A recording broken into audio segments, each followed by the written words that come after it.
If Republicans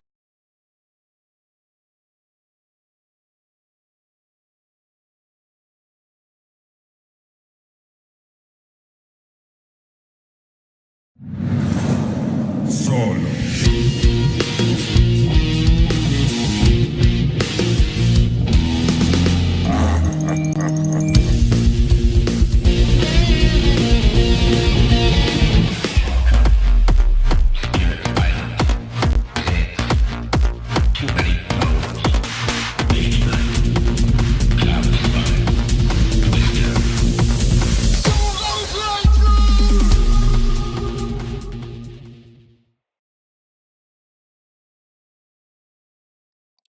And oh my god. That's what happens when I don't do this as often as I used to. Hello! There you go. I found my voice. 43, still in puberty. I know. Obligatory puberty joke inserted for sure. Let's make this happen. I am excited to finally play with Gilly. And I use excited, I think I mean that. Like, Gilly, when I was playing Too Many Bones a lot, the idea of Gilly and how strong I heard he was, and I mean, maybe potentially the no pun included review of Too Many Bones, I was like, I have no interest in this character. But I got all the other gearlocs, and I was like, hey, let me get Gilly. And this is the last of the gearlocs for me to feature on the channel before we get to the Unbreakable content, which I will get there eventually. I still have the other two modes to actually feature in Splice and Dice. So, yeah, there's just so much content. I mean, like, the Chip Theory games backlog that I have. I mean, forget the fact that I haven't done Mage Knight nearly as much as I want to, or Spirit Island, or Dawn of the Zeds. I finally got the Gaia project for the first time since May. I mean, it's like Hopomarcus Victorum, Cloudspire, all the Too Many Bones stuff.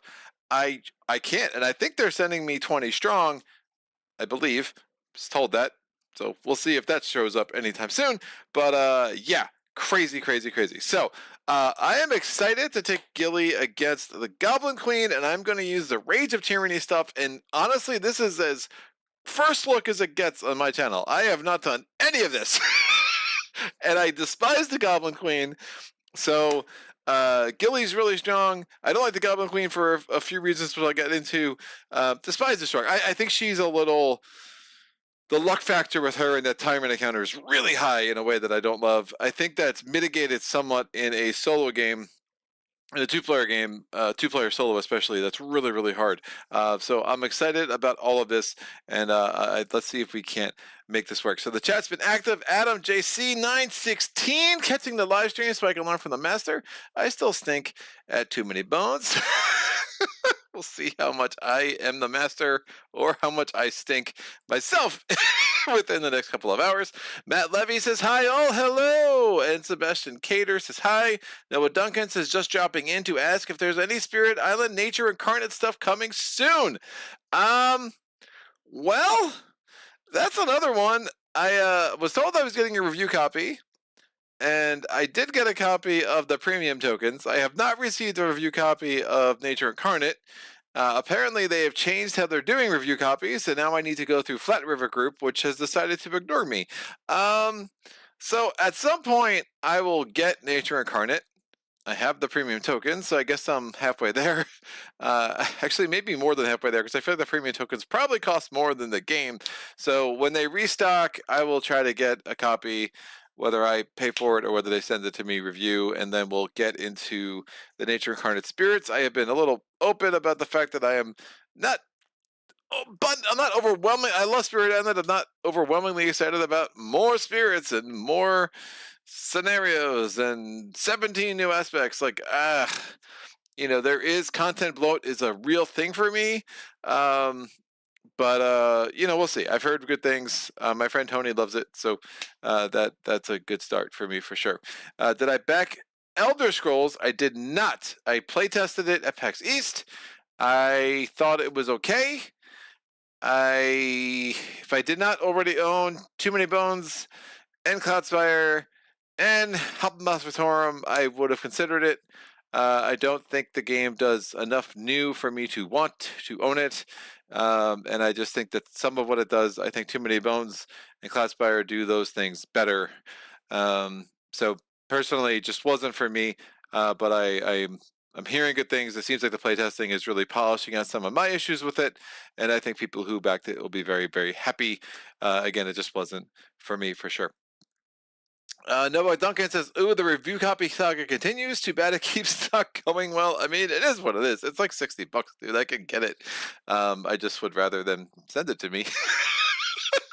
So, like, look, they got a business to run. You know, I can ask, they can say no. It all works out. I will not gripe about. I don't look. Companies have their policies. I don't mind when they say no. I just don't like being told one thing and then not getting what I'm told.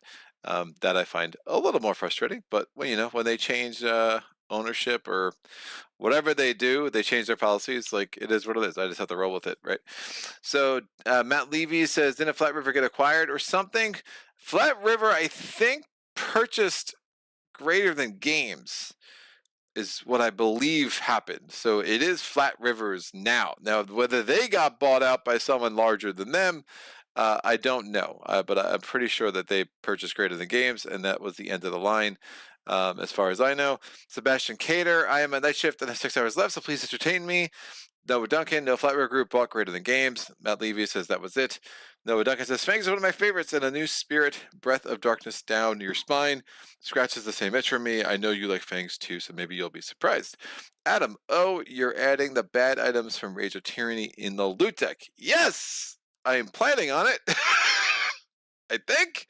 I don't know. So here's what I've read so far. I've read all of Gilly's sheet. I think I get it. Seems pretty straightforward. It has been a minute since I played this game, but I think we'll get there. I have some, like, yeah, Rage of Tyranny day ones. I don't, are those only for Undertow? I don't know. I'm kind of confused about what they're doing and how they're doing it, but I think no, they're only, maybe I can add these to both games. I don't know. It is what it is.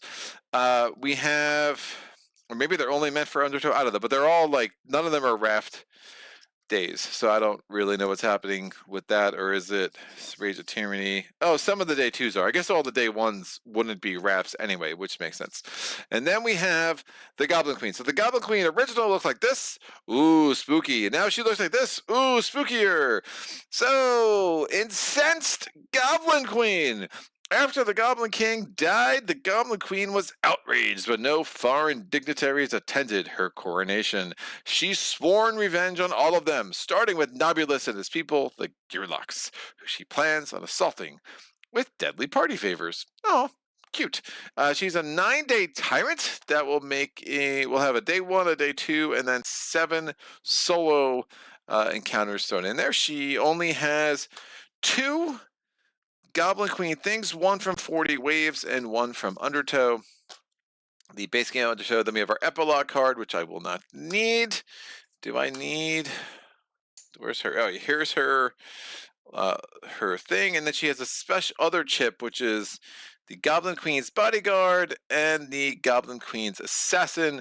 I'm assuming those will go with her new endgame scenario, which we'll get into. So, Shadow of the Matriarch, Undertow components, the Goblin Queen Tyrant chip and die, Rage of Tyranny components, Shadow of the Matriarch card, which is this, the Incensed Goblin Queen Tyrant card, which is this, the Goblin Queen's Assassin Body card, Assassin Tyrant chip, 8 Incensed Goblin Queen loot cards.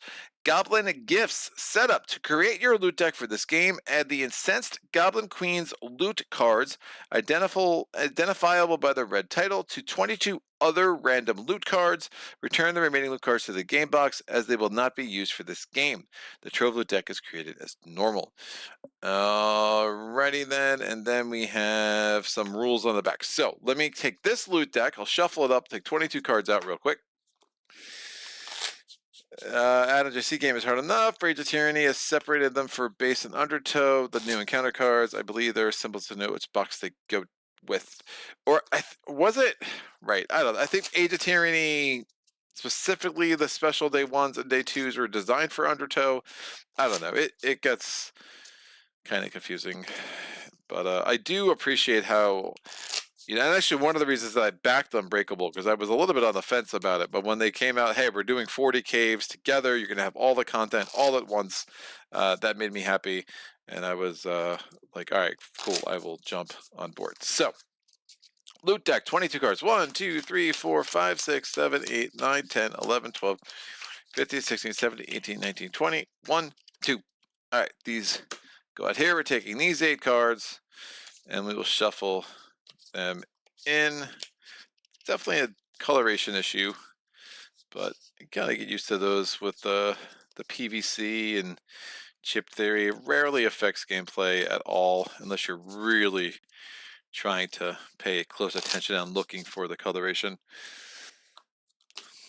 So 22, so we have 30 regular loot cards and 8 trove loot.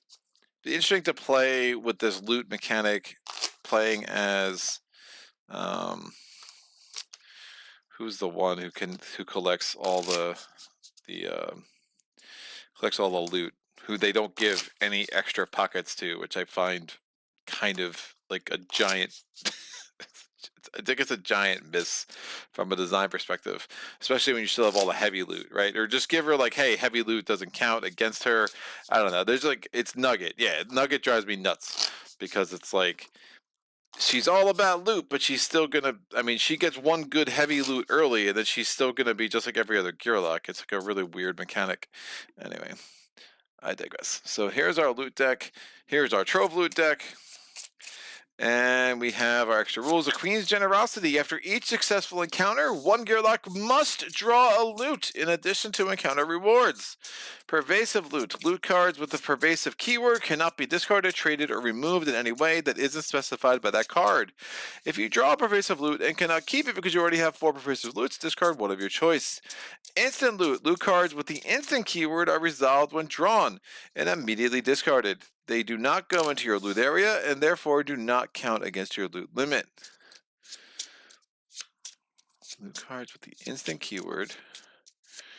Okay. Continued from Incensed Goblin Queen's Tyrant card. Tyrant skills. Oh, so when we get to the final battle, we're going to have to read some things from here. Great. Oh, the joys. She's going to have 1,000,000 health. She'll have 6 health when the time comes for it. And we will put her here along with her little friend, who we don't know how much health they will have. All right. She only has scales baddies and goblin baddies. We have a ton of Krellin and mechs now. One might say an excessive amount of Krellin and mechs, but I appreciate that because if you just play with Undertow, I mean, if you just play with Undertow, like you're gonna cycle through them a lot. Splice Dice makes that a little bit better, and now all the extra content that came with Unbreakable means you're pretty much never gonna see all the Krellin and the mechs in the same game, which is cool. We'll put this over. Try to keep that on the board, so we put that over there. Excellent. Doing a new setup, something I've never done. You're here to see history, kids. Great, so we're gonna take all the mechs. Again, we have 1,000,000 of them.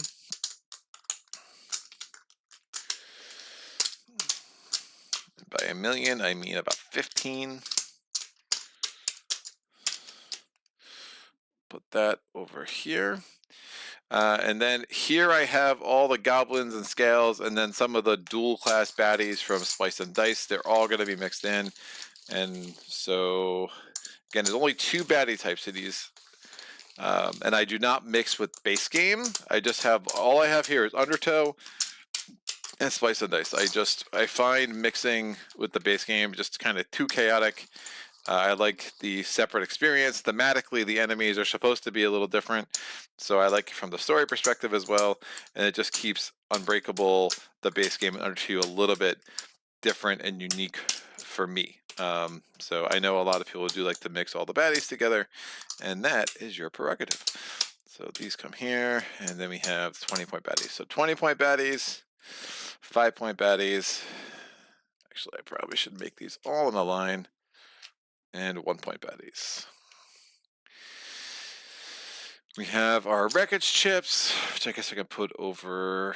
No, yeah, I'll put them here, and then I can put them here. And then we're gonna have our encounters. So I'm gonna shuffle up all the solo encounters. There's a ton more now because we have 40 waves, and I'm going to pull 9 minus 2. We're gonna pull 7 of them. Now we need to get 6 progress points before we can go to battle with our ugly queen friend over here, but should be doable. We'll see. I do play by the rules that if I get 2 training points, I like to spend 1 on stats and 1 on skills. It just helps me get more of what I want to get out of this game. I do think that was a design decision they should have done themselves, but you know, it is what it is.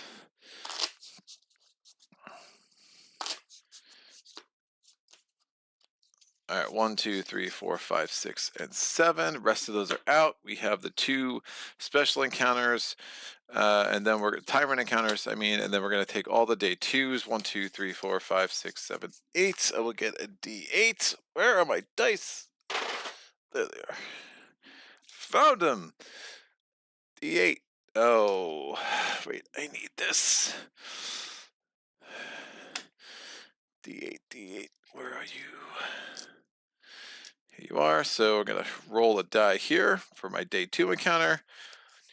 4, 5, 6, 7, 8. So number 8. So it's gonna be, I count bottom to top. So we'll take this one, and then we'll do the day 1 encounters. I think I have 8 of these too. I might have 9. Yeah, I actually have 9 because of the. Oh shoot. Well, let me take the ace and the troll out because I don't know where the aces are. If I pull an ace from the loot deck, I will just take a different loot card from the side because that could be really confusing on camera. So blah, blah, blah. I rolled a 4. We'll do this one. Alrighty then. That, my friends, is good. I guess I can keep the ace and the troll in there. I forget how the ace and the troll is supposed to work, to be honest with you. All right. Let's make some magic happen. We have our day 1, and here we go. And then we have our special encounters. They're off the camera, they're off the screen to the right over here. That's what I was trying to say. I need to make some space for my loot, and I think we'll be able to make all of this work. Excellent. Eat a retreat. Success! The escape from Open Door was draining, but now the real struggle begins. Better judgment stands at odds with the stomach's grumbling. Obviously, it's necessary to get as far away from the city walls as possible, but doing so without finding cover to rest a bit and eat may have dire consequences before long. A dissonant symphony of whirring mechs overhead, shouting guards nearby, and a stomach in anguish serves as a reminder that no choice is safe, and this journey is already fraught with hardship. Now, let me talk about Gilly a little bit. Gilly's flavor text here, with eyes as big as Zelfie fruits. Gilly is the most aware gearloc in the party. His heightened senses give him the ability to stay one step ahead of his enemies before and during battle. His traps and pets make him a well-rounded fighter and one of the strongest for solo adventuring. I know there's a better route we could be taking. I just need to find it. Innate ability is Scout before battle. So again, not before every round, it's just before a battle. You will reveal a baddie in any active stack. That I don't think that includes the battle queue. I believe it includes these stacks over here, but I think that's right. I don't know. Some of the things on Gilly, again, Chip Names has gotten better in writing rulebooks, but this was still closer to their infancy. Infancy is the word I was trying to say there 3 times. Woof. Keep moving. Each gearloc gains 1 dex stat. So I'm just guaranteed a dex. I didn't really want dex first, but I'll take it. Great. So we're going to take a dex. So I go from 0 dex, or 3 dex to 4 dex. I was hoping to get a defense stat or a health stat first, but we'll take dex first. And And the other option here is take a few minutes to get a lay of the land before proceeding. I could turn over the top baddie chip in each stack. That's not that exciting to me. So I'm going to go to the bottom. We get 1 training point, 1 progress point. Let me get a die to keep track of progress. We'll use the fun-filled unbreakable die. So again, we only need 5 more progress points, and we get 1 training point, and we get a loot. Now remember, we also have, I should probably have kept that around. We also have, after each successful encounter, this is considered a successful encounter, each gearloc must draw a loot.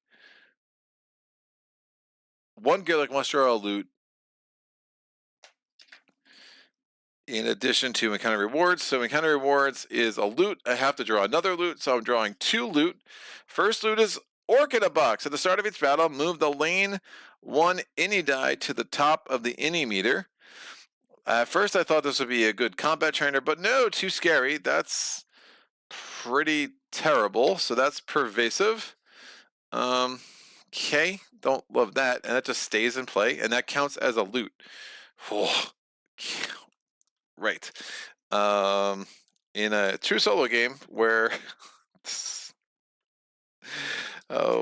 chip 3 games and it's balancing at times is really frustrating. So this could be a fool's errand in what I'm attempting to do here. But at the start of each battle, move the lane 1 ini die to the top of the meter. Great. That's super annoying and seems a little bit overpowered. But what do I know? There should be 29 more here. 1, 2, 3, 4, 5, 6, 7, 8, 9, 10, 11, 12, 13, 14, 15, 16, 17, 18, 19, 20. 1, 2, 3, 4, 5, 6, 7, 8, 9. Awesome. And we get tar, sap, and twine single use. I called this as loot. All right, great. Pervasive loot. As removed. Okay, great. And it's not really great. I keep saying great. I'm just lying to y'all. So we have tar sap and wine. During a water battle on your turn, remove the 3 wreckage ships from positions that are either adjacent to or at your existing position. During a land battle on your turn, place an obstacle chip in an open adjacent position. Make sure to scrap the Krellin guts off before you apply the tar. Remember, on the other side of the wreckage ships is where we have our battle positions. Amazing. So I also get a training point.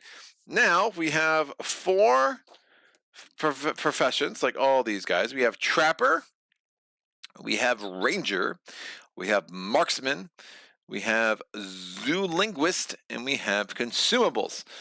The beginner build strat, the recommendations is Gilly needs at least 1 defense to start off with, get hit points up to 5 or 6, and switch to deck so we can keep up with his pet maintenance. Attack is then his focus, especially for longer adventures. Skills, grab a pet unless there is a full party. Also, Woven Snare is a nice trap debuff. Then pursue marked enemy for big damage, blah, blah, blah, blah, blah, blah, blah. I like multi-arrow. So that's the Ranger. Could get a pet. That could help keep me alive, especially if I'm not adding any defense. Place a pet, any adjacent. I won't have the command die. Do I want to just lean into these pets? Do I want to get traps? What do I want to do, kids? Right before Gilly each round. Again, there are 3 pets. Little Yeti gets hardy. Seems. Man, I gotta look at these dice. I'm very confused. Oh, just that's the number of attack stats. What is that blue mark? And some have a dex cost of 1. That must be spent at the start of Gilly's turn to keep the pet in play. Yeah, they all have a dex cost, don't they? Oh, interesting.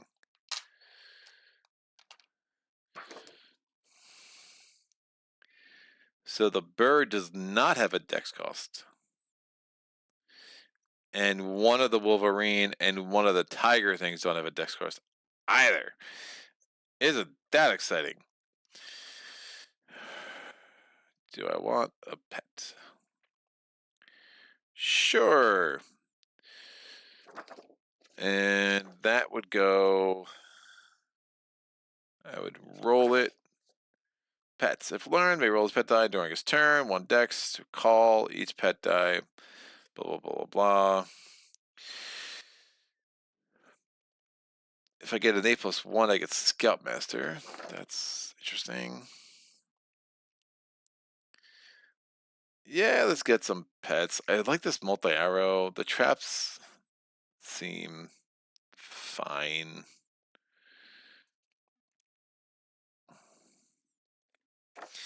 But all right, let's get our first pet here. So we're gonna grab Call Falcon. And you could start with any of these, right? There's no, the stars mean you can start anywhere, so there's no prereq. Not a lot of prereqs on here, except for in the zone, I need Return Fire. So I can go from Return Fire to in the zone. Interesting. But I could do Piercing Arrow or Return Fire. I kind of like Piercing Arrow a lot. That's like a really, that actually might not be the worst idea. Return Fire after a non-adjacent baddie attacks you, roll attack dice and return damage. Last entire battle, rolls from attack dice cannot be used in backup plan. That could be really strong. But then I'll get a pet or an animal. I have the extra dex. Maybe. This is where these guys are going to just get smushed, man.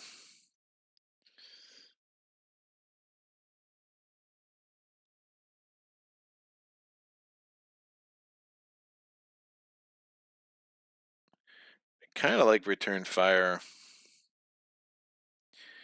These show which prefets can do the performed command. Interesting. All right, I'll get the Falcon. Let me not overthink this. All right. I'm telling you, this is this is seriously a first look. Super fun. All right, let's go to day 2. Everything must boat. What luck, a traveling Molnar raft salesman has journeyed his way in search of potential customers. He promises a quality, affordable raft for gearlocs of all price ranges. Although, knowing the Molnar, there's certainly reason to be at least a little suspicious. That said, once the salesman has led his newfound interested party to the riverbank, he does have quite a selection of sailing vessels on hand. There's gotta be at least one of these tubs that's fit for the Cibron's choppier waters, right? Whoa, we have 3 choices? Oh, look at that. This is from the Rage of Tyranny, Special 13. Take the top of the line raft, the furrow raft, if you will. Treat this card as loot. Tough wood. The first time each battle that a Krell successfully attacks the raft, that's terrible. I'm going to be running out of loot anyway, it appears, with all the bogus loot that the Goblin Queen threw in the loot deck. Take the standard raft, the raft Toyota, if you will, just an ordinary raft, nothing flashy. Or take the lemon raft, the craft, if you will. Persistent. When Krellin attack the raft, they attack all adjacent raft positions. They do not have records. No thanks. So I'm going to get 2 training points. I get another progress point. Now that is a successful encounter. So guess what? So I get 2 training points and a loot. Of course I do. So the progress point goes there. We get a loot. Don't be bad. The Ace of Essence.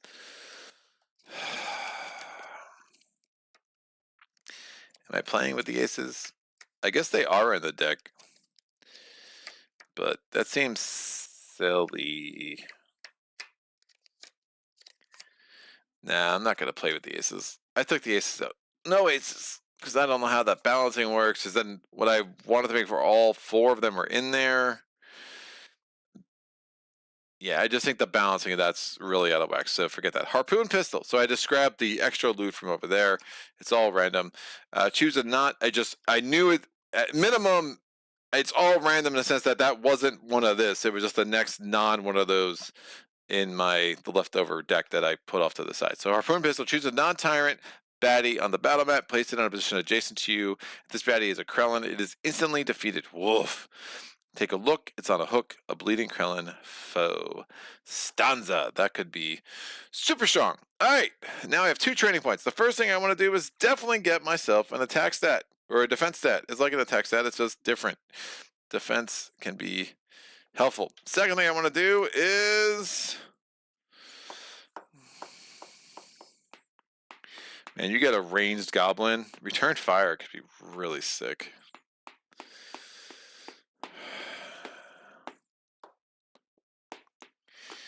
I'm going to get return fire.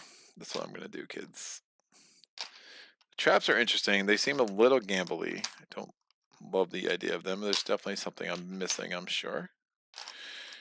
And I just like the idea of return fire. All right, done. Boop. There's also piercing arrow. That it does damage to defense only, and it's a spend 60. And I'm not sure how helpful that's going to be in a game without a bunch of trolls. I also like the multi-arrow a lot. So if I just stick with like Zoolinguist, return fire, multi-arrow, I think that's kind of where I want to live for this first playthrough with Gilly. I'm putting the Goblin Queen's die up there. So this is out.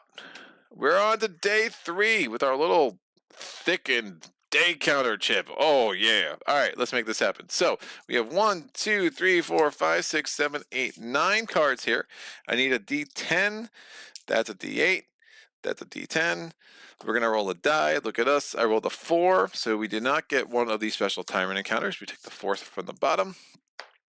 And what do we got here? Now, this is from 40 Waves solo. It is Smoke Exhalation. The Sabran River is the strangest ecosystem in all of Daylore. Frozen 1 minute, boiling the next, shallow and deep in equal measure, menaced by frogmen and pirates and sea creatures and whatever enemy seems most inconvenient for a gearloc at any given moment. I know all this, and still I must admit that I'm a little surprised this river is at home. This river is home to a giant gearloc eating whale. I almost said male. Well, there's no time to lament my current state in this creature's digestive system, however. I heard a story once about another gearloc with a real wooden personality who had the same thing happen, and he got out by building a fire inside his captor. Unfortunately, a few other occupants of this belly bungalow want to steal my setup for themselves. There is only one option, and it is indeed a battle. And if it is that is not English. If I win this battle, I get a progress point and 2 training points. Light a fire in someone else's belly. We start on the river side, so I will keep on the raft side here. Baddie points, including Krellin. Baddie points is 1 gearloc. We are on day 3, so baddie points are going to be 3. So we're going to get 1 Krellin. This is my entire baddie queue. Super interesting. All right. After placing baddies during battle setup, place 3 wreckage ships on available baddie starting positions of the gearloc's choice. This gearloc can freely pick up a wreckage they are on and place it in their prep area. While on a lane 4 gearloc starting position, the gearloc can place all wreckage ships they have on that position. If Krellin deals damage to the raft and there are no wreckage ships in the supply, take the lane 4 starting positions if possible. If not possible, the encounter ends unsuccessfully.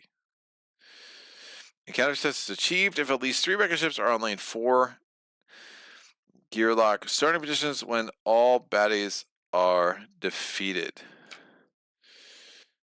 If 3 things are on lane 4 gearloc starting positions, which are here and here, after placing baddies during battle setup, place 3 wreckage ships on available baddie starting positions of the gearloc choice. Alright, great.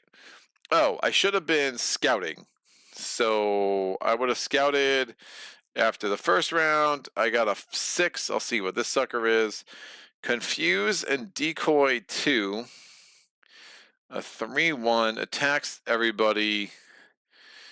He's melee. He's got 5 health.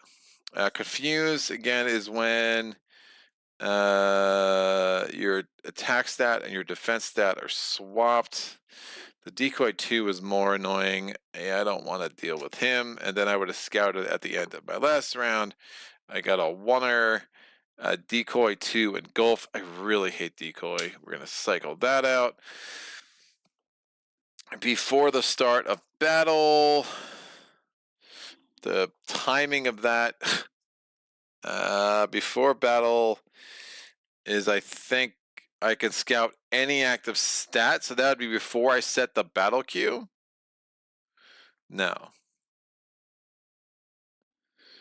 Before battle, reveal the baddie in any active stat. I think that's I got the rules are over there. Hold on one sec.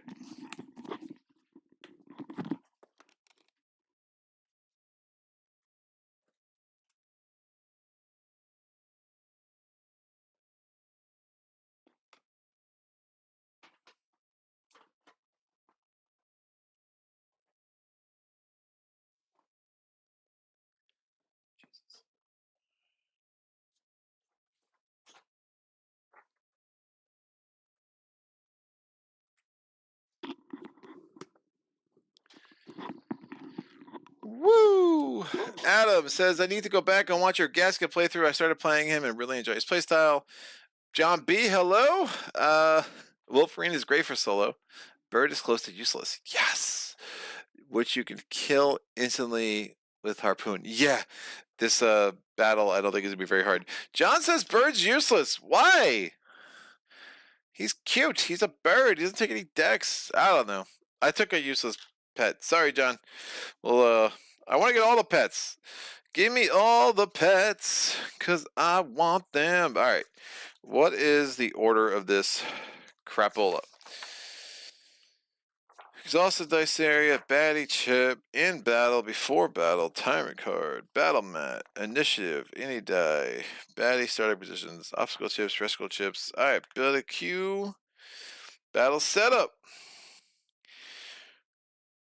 Now that you understand, okay, so before battle effects, use your encounter card. All right, so before battle, I can look at anything I want to look at. I will look at, so I have to get 3 chips. I'm going to need this crown to be around for a little bit so I can get 3 chips there, and then I'll kill it.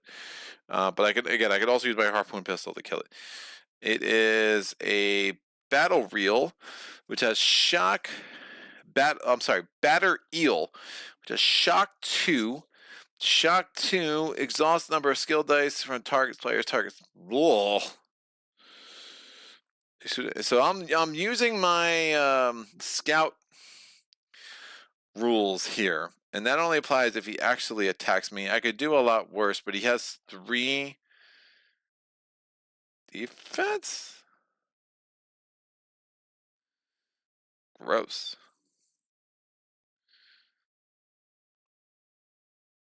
Wait, he's rolling 3.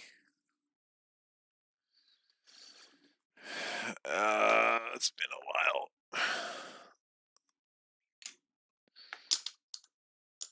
Yeah, he's rolling 3 defense dice. Woof. That's really gross. Yeah, he's pretty vicious, man.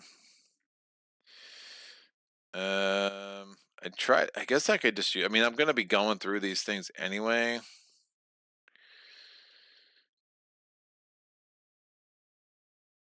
Removing lacquer chips is not what I want to do.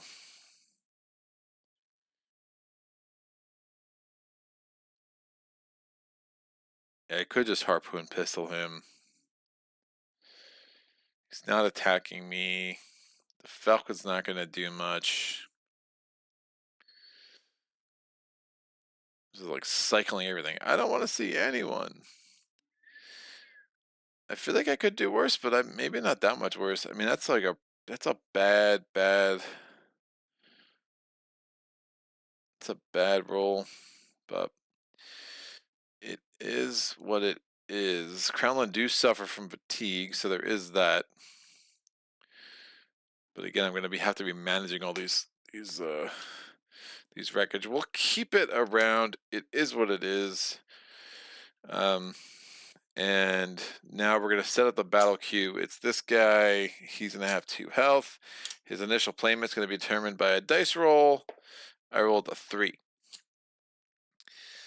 Gilly gets placed on the battle mat. Gilly, all right. After placing baddies during battle setup, place 3 wreckage ships on any available baddie starting positions of your gearlocs choice. This gearloc can freely pick up a wreckage ship they are on and place it in their prep area. While on a lane 4 gearloc starting position, the gearloc can place all wreckage ships they have on that position to the raft.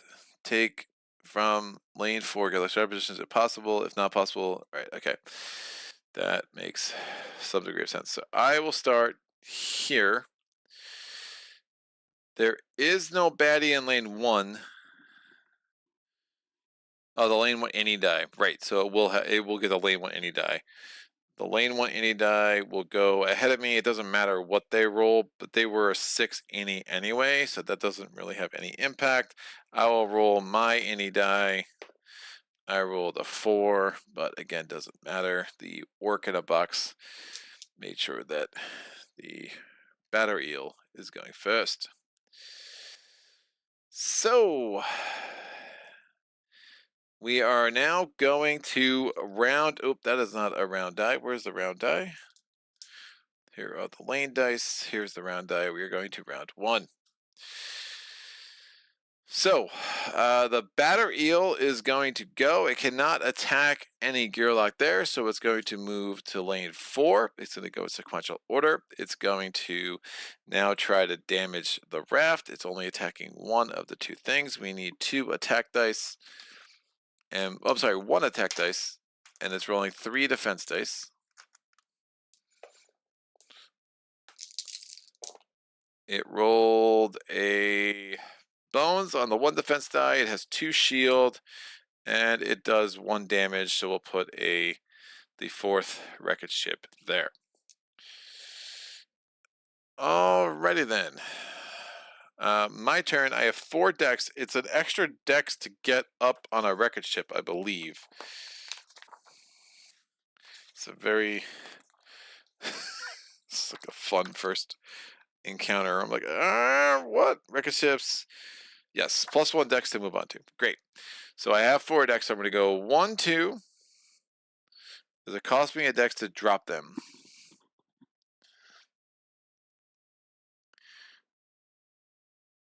Does not cost dex to drop them. No.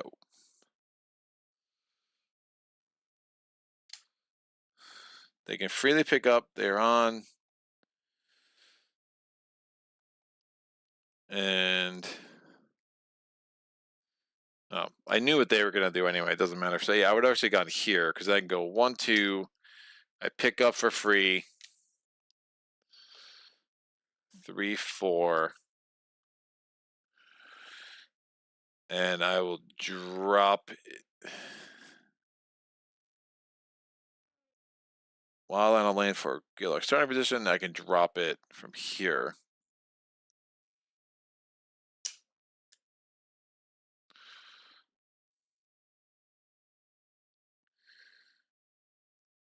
I also have.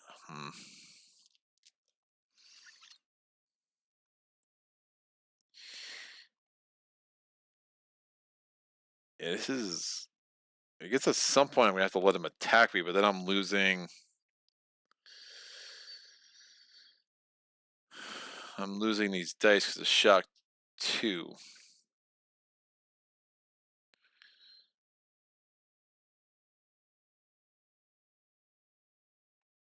I'm not sure how I'm gonna do this. I have this tar sap and twine, which I might have to use just to get another thing in the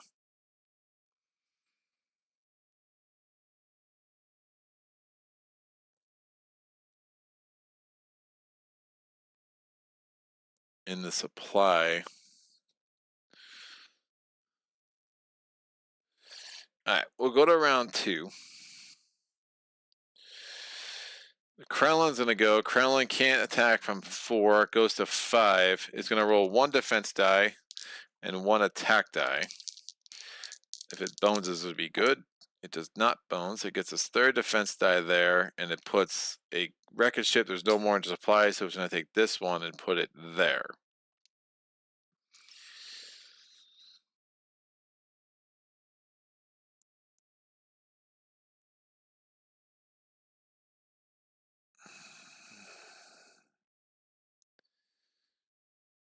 I just don't have the decks for this. If there was an extra dex to get on top of, like, woof. I could try that.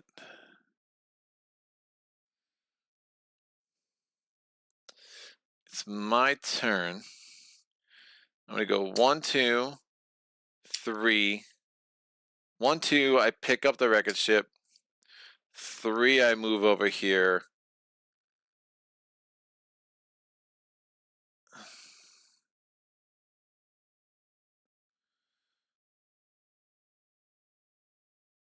I'll drop it. And 4, I'll move here. And then I will play Tar Sap, remove up to 3 wreckage ships from positions that are either adjacent to you or on your starting position. And then I can remove these and put them in the supply, which I think helps me. But, oh no.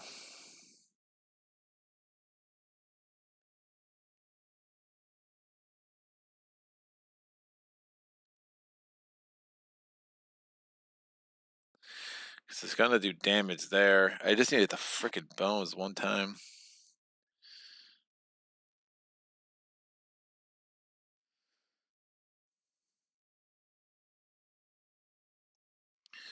One, two, three. It's really bad. It buys me a little time. I think that's my best bet. We go to round 3.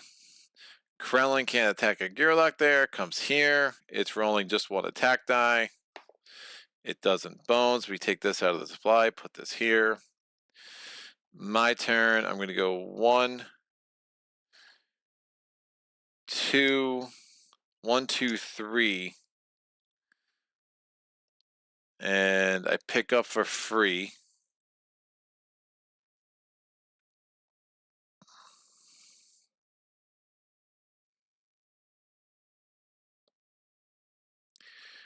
I have 1 more. I will roll a defense die. I could roll my bird. Oh, he's going to shock me. It's in from my prep area, right? So if I have the bird out, the bird could be good too, because the bird could actually draw fire. Great. So my 4th, I need this. I won't have to spend the dex for the bird either. So maybe not entirely useless, John. So I'm rolling the bird with my 4th dex. I boatsed. I will not accept that result. Forget you, Falcon. You are useless. John was right. All right. Dingbat. Oh, well, I might as well take the bones. Right? Right. Because I'm going to get shocked. So, yeah, I'm about to lose this sucker too. That's going to be exhausted. Shock. Exhaust. Yeah. So, shock 2 is going to trigger first. I am getting attacked with 1 attack die. It does 1 damage.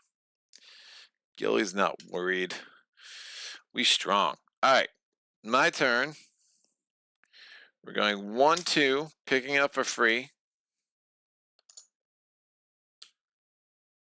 And then 4, 4, 5. Oh, we just need to get these gearlocs ready, right? Great.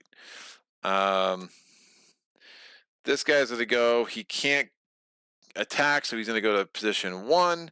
He's attacking from there. Still doesn't bones. We put this wreckage ship here. And then Gilly's going to go 1. Drop these for free. And I don't...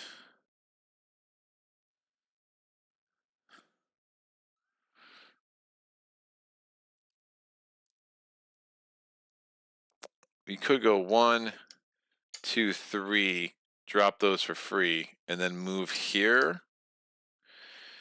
And then maybe we try to kill that guy, but he is rolling a lot of damage. I could kill him at any time with harpoon pistol, so this is actually worth trying. I don't think I've been up on top of the round. So it started here. So round 1, round 2, round 3, round 4, round 5. Round 1 was there. Round 2, round 3.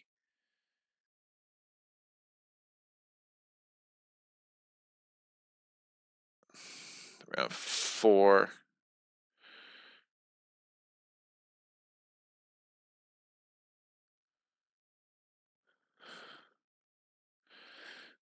Round 4, round 5, and it moved to round 6. So this was fatigue. So I would have gotten the damage. He would have gotten the damage at the beginning of this. So this is a bad idea. Yeah, I could risk it. But that would be dumb because again, fatigue rounds would have clicked in. Krellin do get fatigued. So as soon as I drop those last 2 here, I play the harpoon pistol, choose a non-target baddie if it's a Krellin. So I would have just stayed here. We have 3 there. I choose a non-tyrant baddie. I choose this Krellin. I bring it on. It dies. And that goes to the defeated baddie stack. And since there are 3 record ships on lane 4 gearloc starting positions and all baddies are defeated, that is a encounter success. Huzzah! Alright, so encounter success, I get a loot. Hearing sensor, reveal the top 2 cards of the encounter deck, place them back on top in any order. It's single use. Amazing. 2 training points and another progress point. So progress gets up to 3. Training points. Let me get to 5 health. 4 health is just not enough.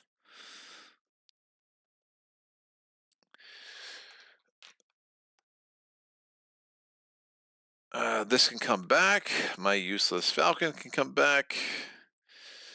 I kind of want 3 attack.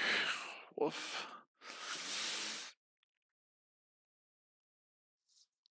I mean,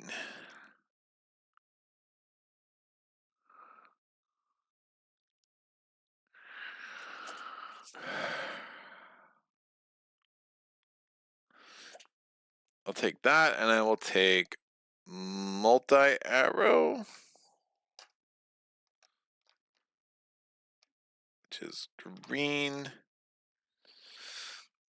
And multi-arrow allows me to number my rolled attack dice to also hit a second baddie of my choice. So basically both my attack dice can serve double time, which I think can be super helpful. I probably want to get another, I don't know, I want a dex, an attack, and a health.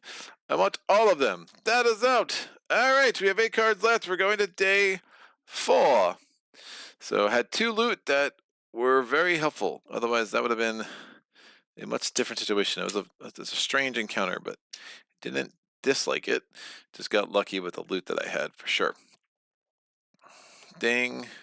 Oh, I have 1 recovery option. I will heal up the full. Say chat. Just pick up the second chip. You can keep them on your mat. Use bird as bait. Thank you, John B. Gilly, a fan fave. I haven't seen the red card tyrants. What are they about? They just make the existing tyrants a little bit harder, but they kind of change the tyrant encounters too. So I'm hoping they make the Goblin Queen's tyrant encounter a wee bit better. I was not a huge fan of the original. I just felt it was pretty wildly imbalanced. But you know, it is too many bones. So if you want a perfectly balanced game, you are probably in the wrong atmosphere. Alright, I rolled a 3. So another regular encounter. This one comes from 40 waves as well. Long Lock Silver. My breath catches in my throat. As enemies board my raft, I see a vision I never thought I'd lay eyes on again. The grizzled buccaneer before me now seemed a bit more swashbuckling when I was a child, even with his peg leg and eye patch. But that's the rosy filter of adventure for you. The scurvy sea dog had sold me out back then, thinking he could get a greater share of the treasure we were seeking. But we were friends once. Maybe I should go easy on him, for old time's sake. Come to think of it, who lets a little kid go on a treasure hunt with a bunch of strange men anyway? Alright, we have a battle or a battle, so I think we should do a battle. We could do it on a land battle or a water battle, so we actually have an interesting decision there. This is a black spot on my record. Battle cube is baddie points, subtract 1 point, add 1 Krellin. So baddie points are 4, so we'd have 4. We basically have 3 level 1, 1 point baddies and a Krellin, is what I was trying to say. At any time when there is only 1 baddie in the battle mat, the gearloc may choose to end the encounter successfully. If the gearloc defeats all baddies, they gain an additional trove loot. They gain a trove loot in addition to the special encounter rewards and shuffle special encounter the ebonite doorway into the encounter deck if not already in. Okay, yo ho ho, and I don't really, the ebonite doorway, ebonite doorway actually could be good. I'm thinking of the other thing that Undertow does. Alright, yo ho and a bucket of bolts, baddie points, subtract 1 point, add a mech. At any time when there's only 1 baddie on the battle mat, the gearloc may choose to end the encounter successfully. If the gearloc defeats all baddies, they gain a trove loot and an extra training point. Well, I am a sucker for training points, so that indeed is what we're gonna do, or try to do. We are going to do my scouting effect. I can reveal a baddie any active stack. This is an active stack. Are you a mech I want? Poison 2 and Intense 2. I don't know what Intense does, but these guys got pretty intense. Target backup plan loses a number of bones. That's not horrible. My backup plan is 1 bone switch targets, 2 split targets, 3 fortune discovery, 4 lure away. So I can take a baddie off the map and put them at the bottom of the baddie queue, or 5 bones is 5 damage to 1 target. Really strong. Split targets is interesting, so I can do at least 1 damage to 1 damage die to my initial, or I can apply at least 1 die to my initial target and then switch over to a second target with my dice. So this one has 3 natural defense at the start of the round, only 2 health otherwise, and it only has 1 attack die. The poison 2 obviously is going to be the bigger problem, because I am not going to be long for this world if I get a poison 2. And the mechs are always at the top of the baddie queue, I believe. Krellin are always at the bottom. Mechs at the top, Krellin at the bottom. Things I used to know, like the back of my hand.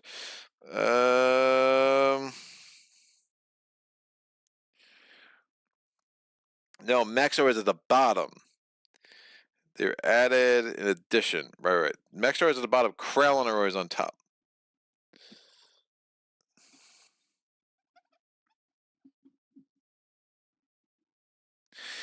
Excellent. Now we got that squared away. So, how am I doing this? Mechs always at the bottom. We're getting 4 points, -1, plus the mech. So you're going to be in one of these things on the outside, but you will not have the number 1 innie.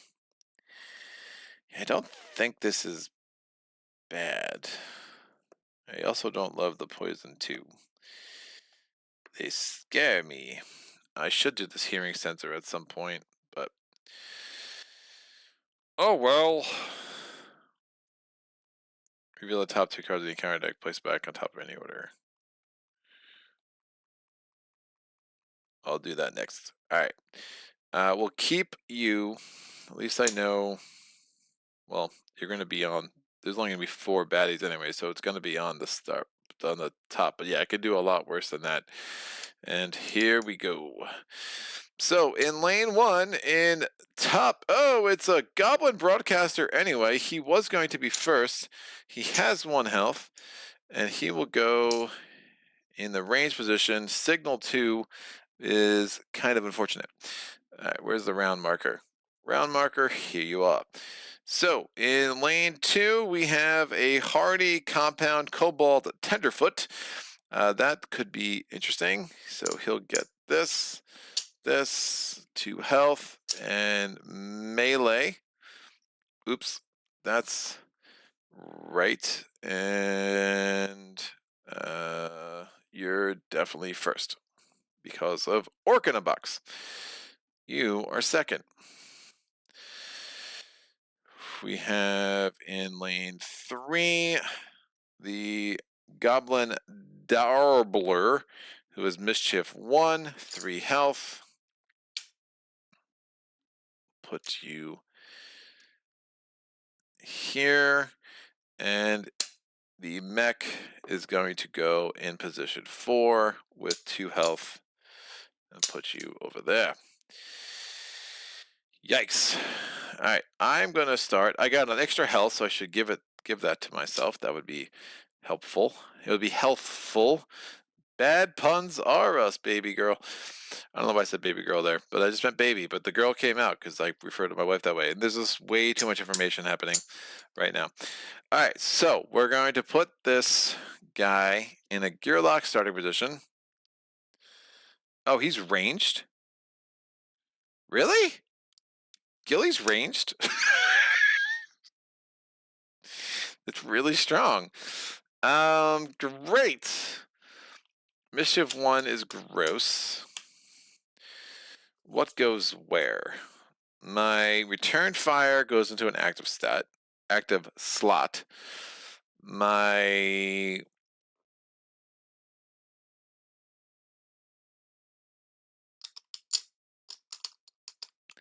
falcon die goes into, oh, the die goes on the board. Oh, he has the untargetable thing too. Oh, that's super interesting. All right, the die goes on the board.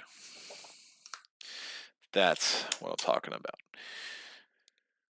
I don't want to get mischieved by the Goblin Darbler, who will attack 2 people.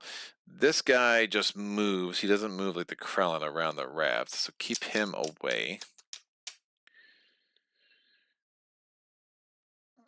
This would go into active slot, so return fire is going to be fairly useless as long as this guy's around. I do want to kill the kobold.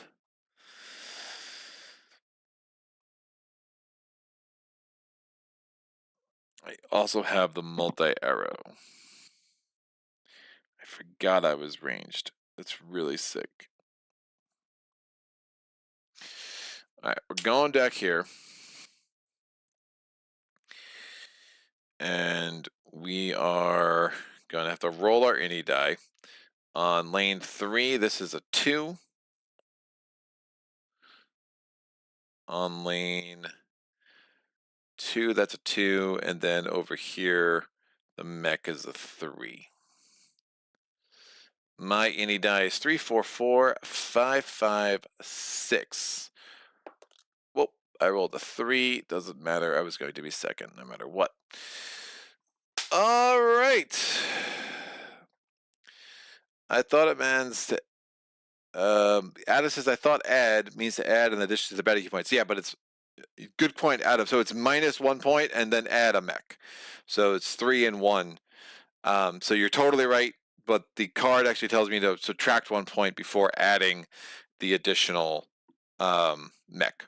So yeah, it's 3 plus 1 just because of this specific card. Otis, hello, what's up, sir? Been a long time. Well, I mean, we just emailed back and forth on Patreon, but it's nice to see you in a chat, sir. All right, let's make some magic happen. The Goblin Broadcaster is signaling 2. So for the next 2 rounds, the first 2 rounds, he's going to signal, and he's going to put another 1-point baddie into the baddie queue, which doesn't make me overwhelmingly happy. He's then going to attack me because he's a big fat jerk. He's going to roll 1 defense die and 1 attack die, and 1 damage, 1 shield.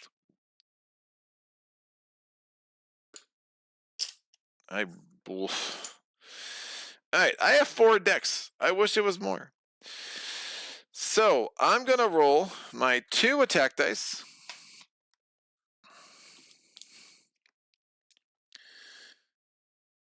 My multi-arrow. Oh, this guy comes into play with defense. Lest I forget.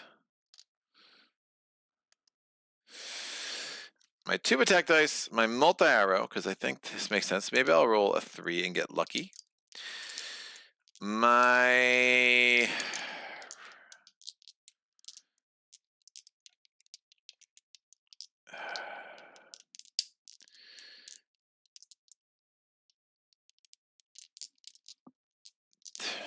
doesn't matter. I think I have to put the Falcon out. It's the way the mischief's gonna work.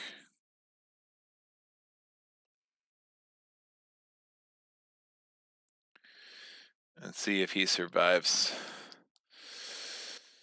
So a rolling of 3 damage would be good. This is my target. I would like to roll at least a 2. A 3 would be amazing. A 4! Woo! Multi-target bones. So that sucks. Oh man.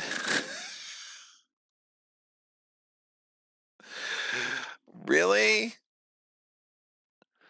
Multi-arrow bones. If the multi-arrow didn't bones, I would have been able to do at least 2 damage to 1 enemy. But the fact that it bones is less good. And I already chose my target beforehand. If I knew I was going to roll a 3, I should have, a 4, I could have attacked someone else. Woof.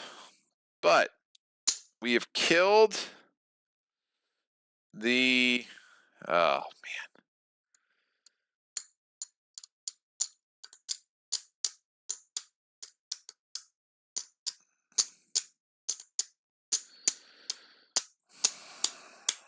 That's bad. So we killed the Goblin Broadcaster, so at least we're going to get 1 less enemy in play. This is going to come into play next turn, though, and it darn well might be a melee. I can't put the Falcon into play, although the Falcon would probably get killed by this guy this very turn. I could save myself an attack from this guy. Return fire is useless because I'm not getting attacked by anyone ranged right now. Although that very much could change. Bonesing on the multi-target was really bad.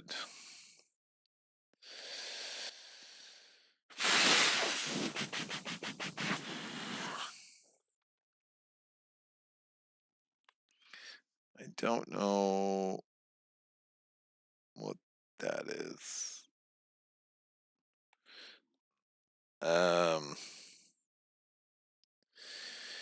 And I rolled only 1 health for my Falcon, which doesn't make me happy either.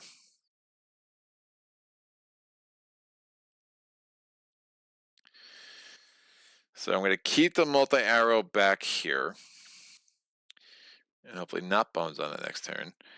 I am going to put the Falcon out to save myself an attack. And we do have the companion pack, so that will go there.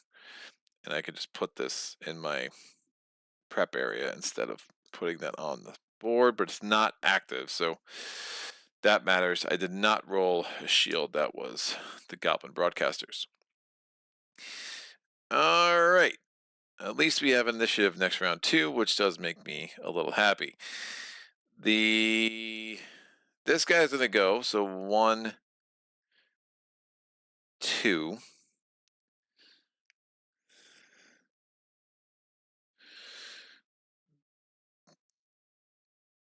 Oh man, they're both attacking him. Woof.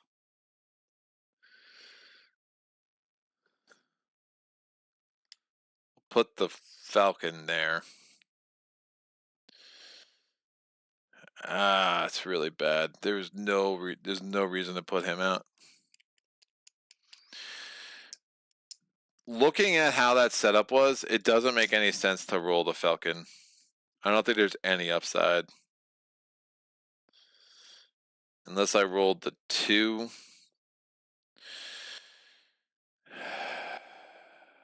There's no upside to the shield though either.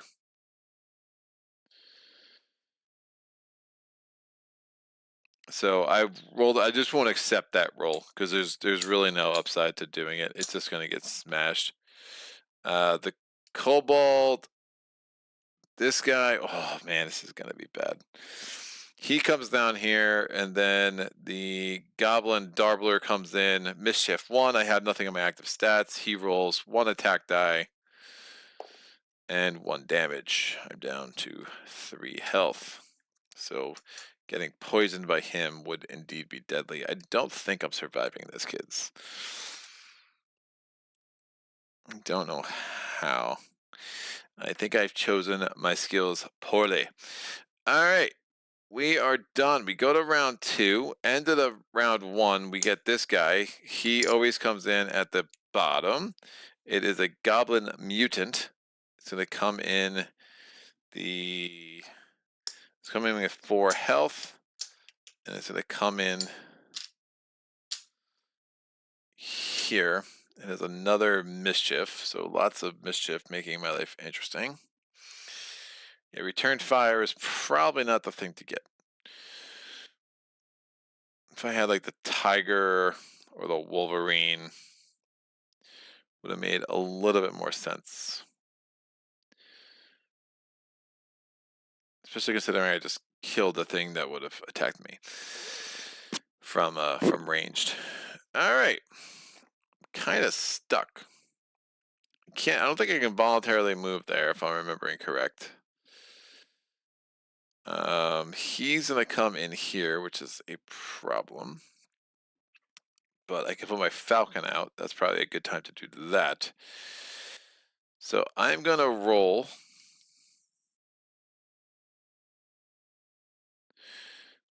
the falcon. I'm gonna roll 1 shield. Oh, I want more decks. I want more decks. All right, I'm gonna roll multi-arrow falcon and these 2. And I'm going to roll against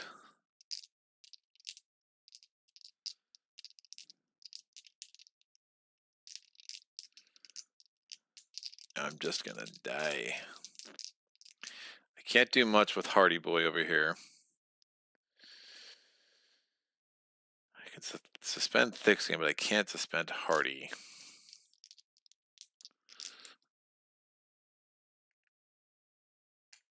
I could try to weaken him.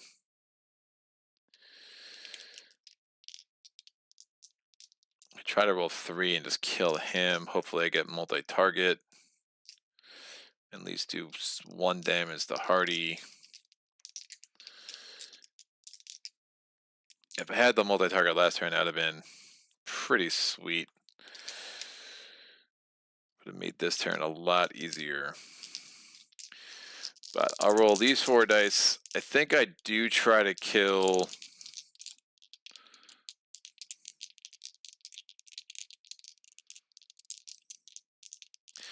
these are essentially the same dude. All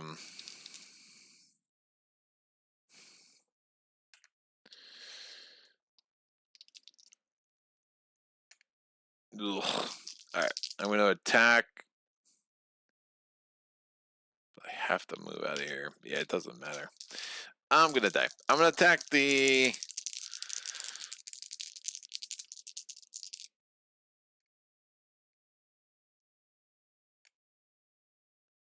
I'll attack the mech. Why not? The mech's the scariest. I have multi-target. We'll see how this works out. Excellent. So I can apply 2 dice to one other creature.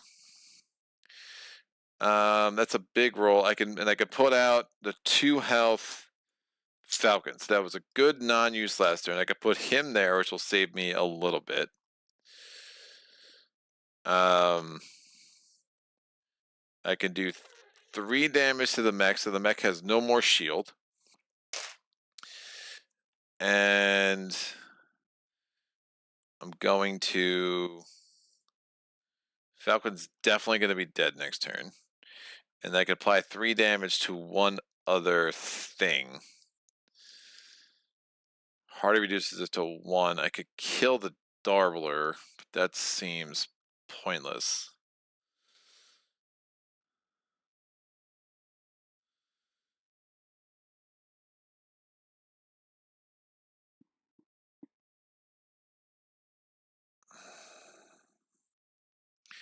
Yeah, I just need these suckers to bones like one time, yo.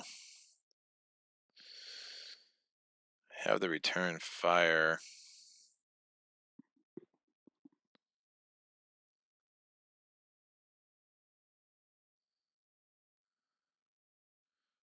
This is still round 2. Yikes.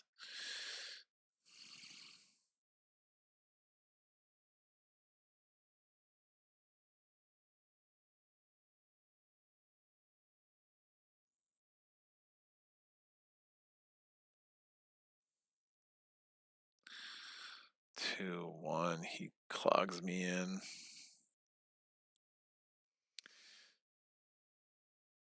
It's almost like I'm gonna need fatigue to wipe out the Cobalt Tenderfoot anyway. Remember, fatigue won't kill the mech. Alright, I'll do 3 damage to this guy. Make him go around the long way. Doesn't really matter if he's alive. If I knock this guy out, he's just going to clog me in anyway, so this might actually give me a window to escape, is my thinking. So that's exhausted. That's 3 damage. And we move on. The mech's going to come down here. He is going to poison my... Oh, shoot. Where did I put those dice?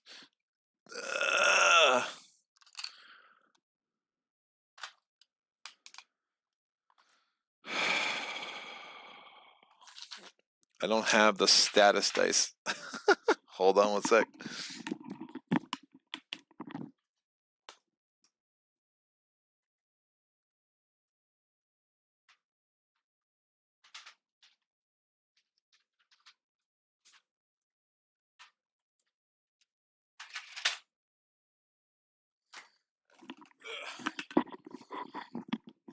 I found them. All right, so we're going to put a poison 2 on top of the Falcon. So the Falcon will die pretty quick. Then I'm gonna get killed by the Tenderfoot. This is bad. Yeah, I can't survive this. It's almost actually what I need to do.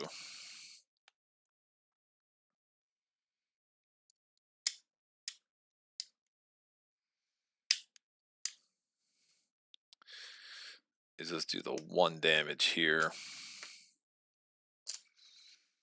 But the poison's gonna kill the Falcon before it can even attack, which is a little bit unfortunate. But I can't take any attacks from this Tenderfoot.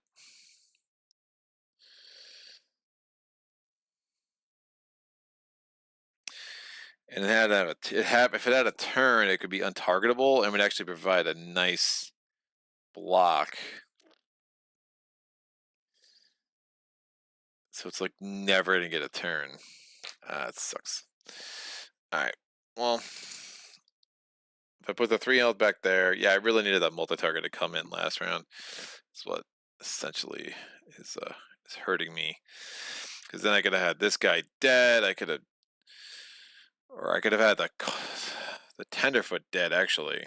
Because I could have, well, then I wouldn't have attacked this guy. I don't know. I think I was just kind of screwed to begin with. So I got chasing an extra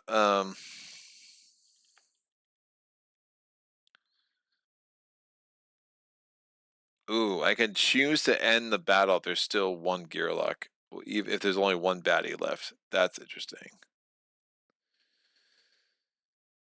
That might be something to consider. All right. So if I just like, let him live, like whatever. All right. So he comes in. He's rolling one die. He boneses. That's the first freaking times a baddie is bones all day, and of course it doesn't matter because he's gonna die from poison.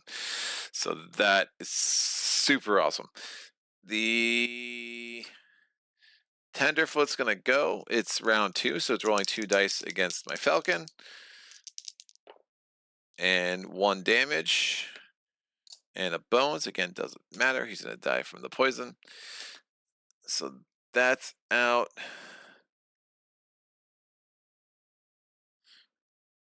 The Goblin Darbler is gonna roll 1 damage. I'm down to 2 health. And this guy has no path, so he's just gonna stay right there. We go to round 3. Before Gilly's turn, the Falcon has a turn. He dies because of the poison. Does not get to go. No untargetable.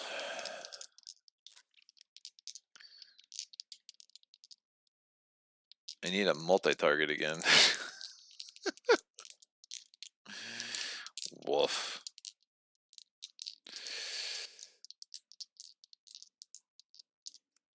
Oh, hopefully we get lucky. This gets exhausted. So I'm gonna roll these 4 dice. I'm attacking the mech. Woof. I bonesed on my defense die. I only rolled return fire to try to set up. If I had a defense die and return fire, the mischief could have taken return fire out, but obviously that didn't work. I did roll 2 damage, so I killed the mech. And this is where too many bones is like a lesson in if you lose a battle, it's kind of over for you. You really don't come back when you're playing on legendary. So I'll have to figure out how the heck I want to do the rest of this playthrough. I don't know if it's salvageable at this point. So Mecha's dead at least. The Cobalt Tenderfoot's coming in. It's rolling 3 dice because it's a beast and does 3 damage. I am dead. So, super dead.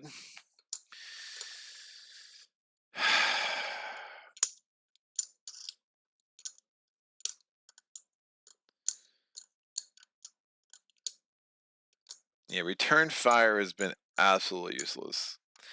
I think the one thing I'm considering is if I just pretend I never took return fire. Multi-arrow is obviously good.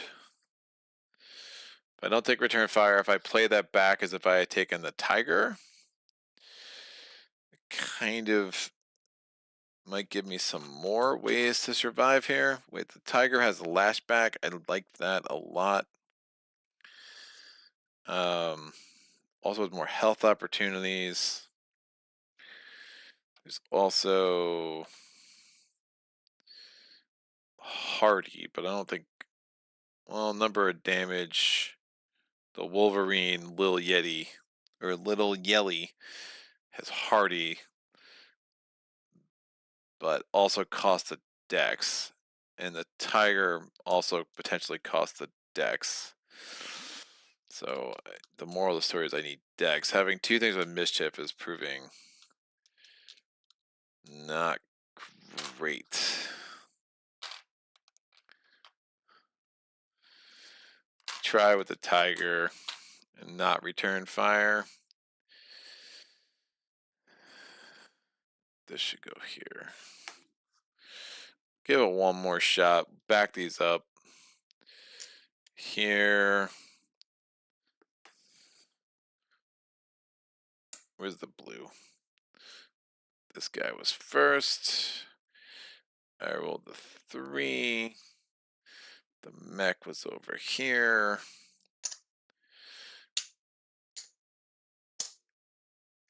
has 3 shields.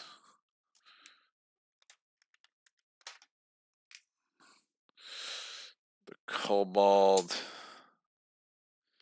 is here.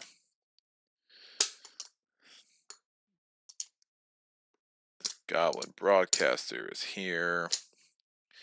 So I don't attack the goblin broadcaster, I just let him bring 1-point baddies out. Like, it's not necessarily the worst. The goblin warbler is here.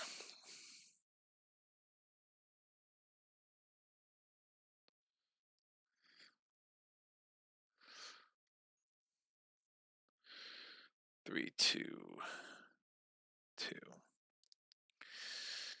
All right, I'm just resetting this. We'll give it one more shot. I will put myself in the same spot. And now I have 2 companions.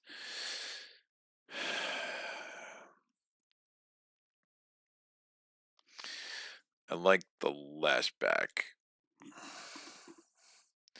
And if he can survive, he can do an attack. Let's see how much health he gets. 2 to 3 to 3. Oh man. Compound boy right here. It's so I put the tiger here, he's just coming in. Like I almost have to. Well, I could set him up. If I put lashback here, he comes in and attacks. You know, assuming he survives the attacks, he gets some damage on that way. He won't be able to reach. All right, let's go again. So Goblin Broadcaster, he's going to signal. So we're going to have a baddie queue with this dude. He's rolling 1 attack die, 1 defense die. So he does 1 damage to me, and he gets 1 shield. He's attacking the 1 target, and he's attacking the weakest. That's unfortunate. Yeah, I think I have to try this multi-target again in round 1. That was just bonesing. That was not great. So we're rolling this, and then I'm going to try to get the tiger out, because the tiger would be another way to start dealing with the kobold tenderfoot. I get the... Here we go. So we got the tiger comes out. Now he's going to cost me a dex every round. Otherwise, I have to take him away. But I'm not going to have him out that long. So he's going to have 2 health. He also has an attack stat of 2. So I'm going to put this over here. As a reminder, he cost me 1 dex. I roll 3 damage. I'm killing the broadcaster. Otherwise, he would probably have wiped out the tiger before the tiger has a turn. And I would like to get that 1 turn out of him if I can. Now, it's not guaranteed, but I still feel better about that. I bones on my defense. No, I didn't roll a defense. I lied. And now I can apply 2 damage. I can apply 1 of these 2 attack dice to 1 other baddie, a baddie of my choice. I'll apply 2 damage to the...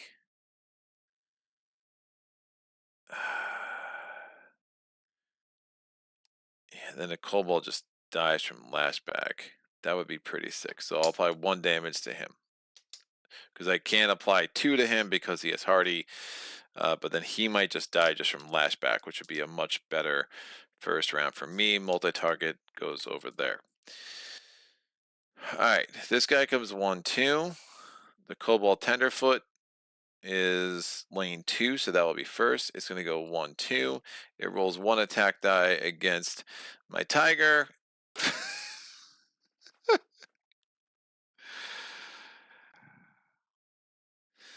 That's special. He does 2 damage, so the tiger is out. No lashback triggers, so we're essentially in the same spot I was last game. No, except the tenderfoot is more likely to die. Wow. That was a gross 2. This guy comes in here. Mischief doesn't apply. He rolls, and he does 1 damage, because again, they only bones when it's absolutely useless. This guy's out. This guy comes in. I'm gonna be dead again. He's at the bottom. My turn. I don't have to spend the dex to keep the tiger around because he is super dead. I'm gonna roll these 4 dice. I guess I try to kill the tenderfoot. Sure. Bones here. My falcon's gonna come here. I killed the tenderfoot.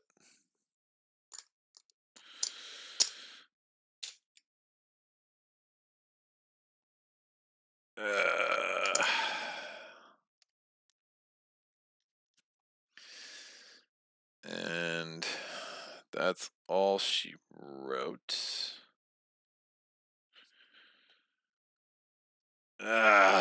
Man, if Lashback had killed the tenderfoot, that's like it's just totally different.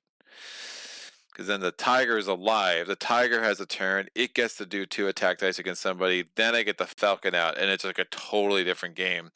But you know, it's not how these things go when you're me. This is out. He comes in. He's gonna do poison 2 to my. Where's the poison die? Did I put it back here? I did.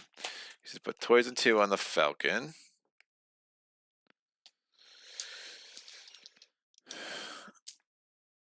This guy, that's in my prep area essentially. He's rolling 1 attack die. He kills my falcon. So he's out. This guy, the goblin darbler, attacks 1 damage. I'm down to 2 health. And then this guy's gonna come around this way.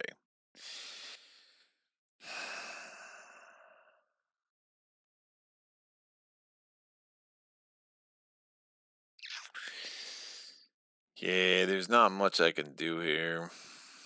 You go to round 3. I can't get poisoned.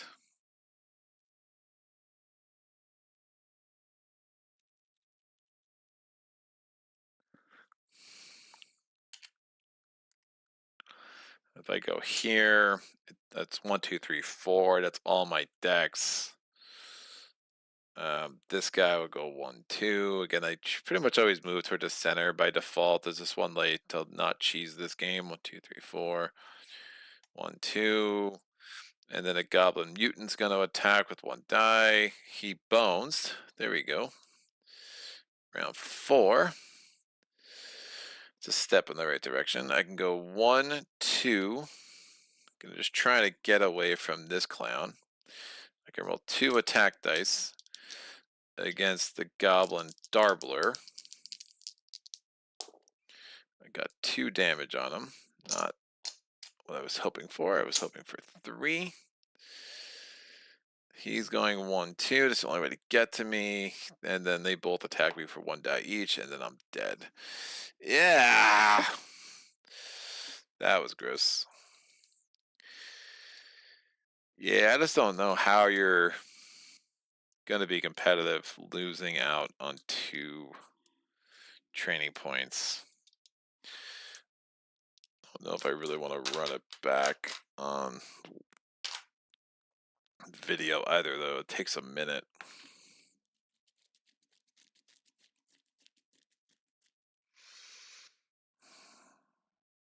Time is it? Still early, could restart. Wolverine is hardy. Yeah. Wolverine is hardy. I was gambling for the lashback, which is why I took the tiger. I like the Wolverine's hardy for sure. Would have prevented him from dying there. But Growl's companion. the art's just different on both sides. That's funny. Oh, I guess.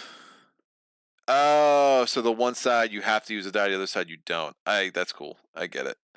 That's yeah, the iconography is smart.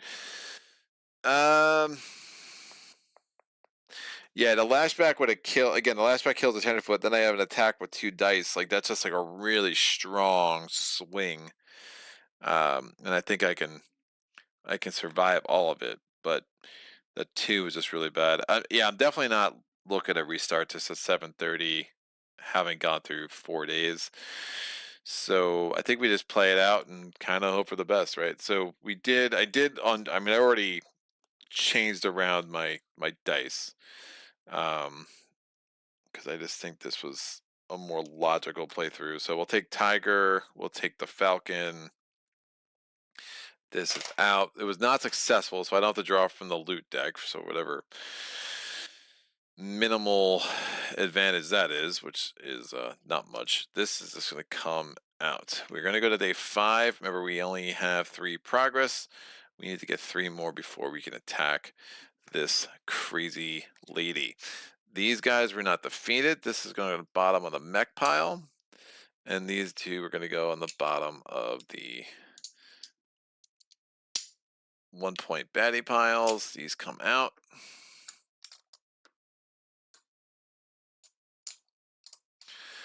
My recovery option is obviously to heal because I had no health. So that's that.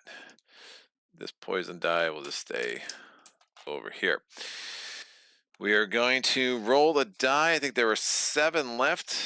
So I rolled a d8. I rolled a 2. Just take my word for it. Not a tyrant encounter.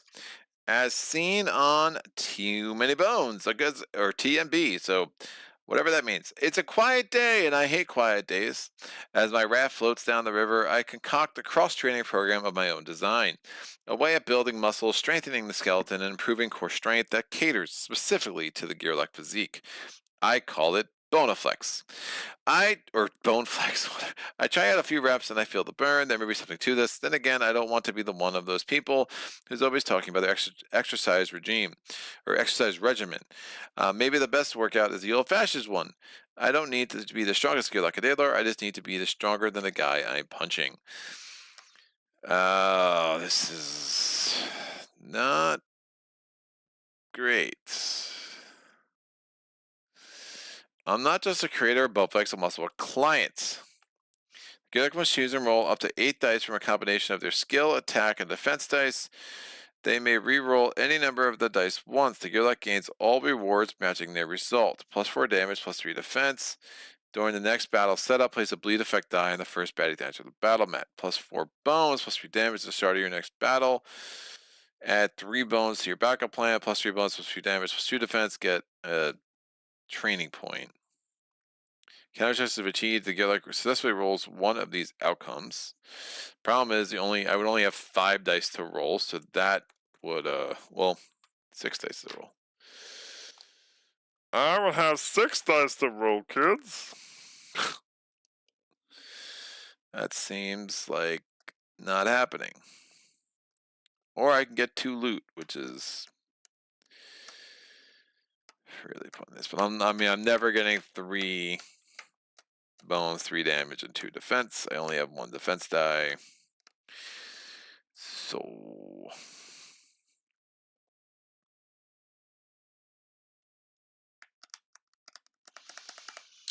yeah, I guess I'm doing a battle. Okay, take this out. Move these over.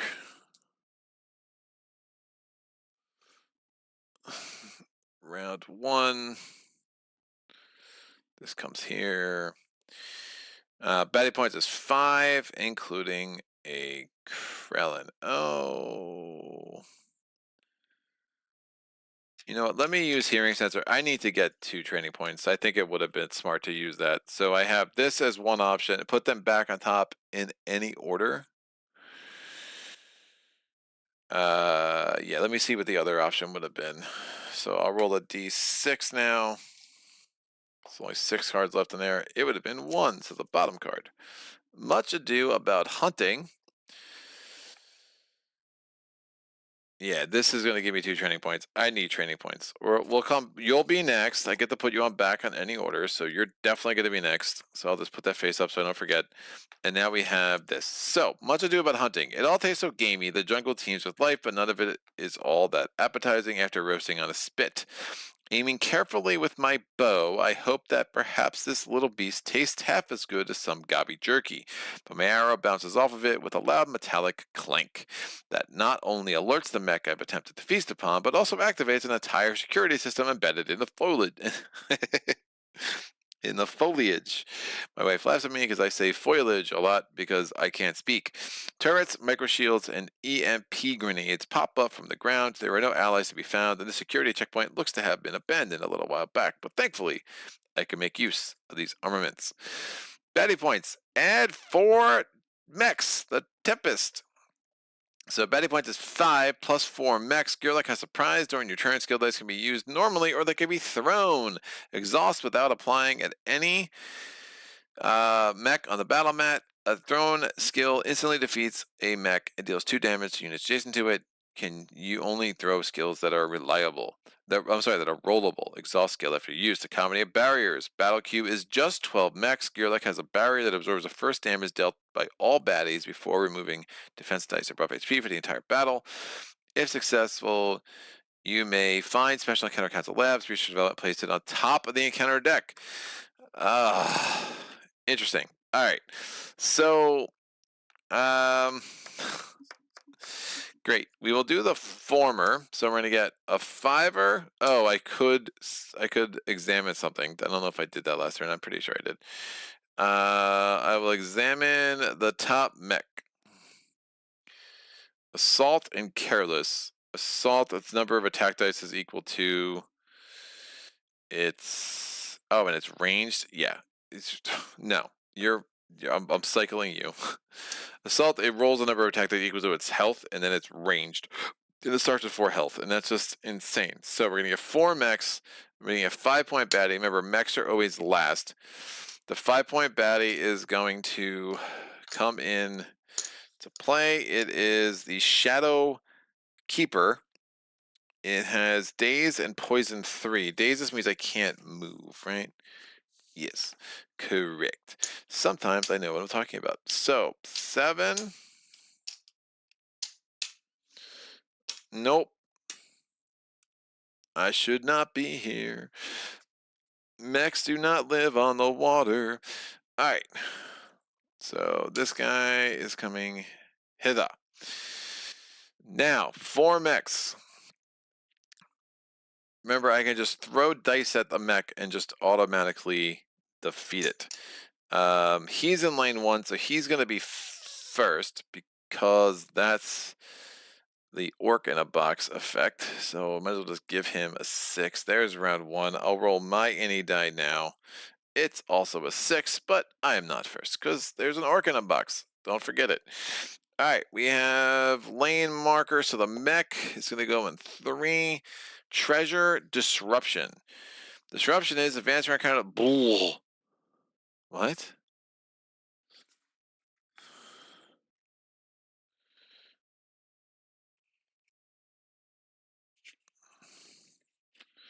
Wait, so if it has a turn, disruption is just going to happen.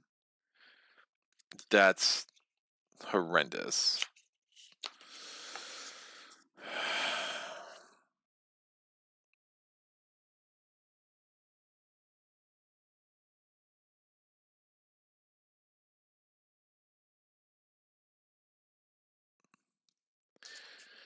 Is that only if it attacks?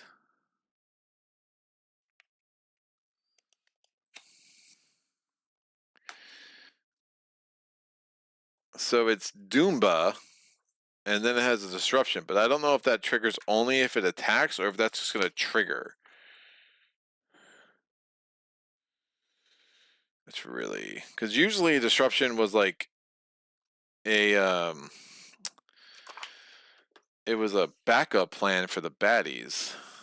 This looks like something different.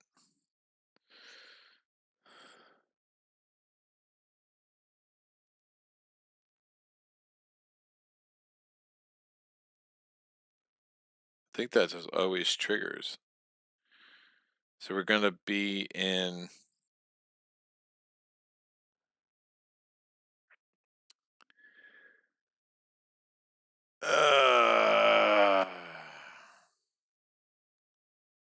I can't kill it.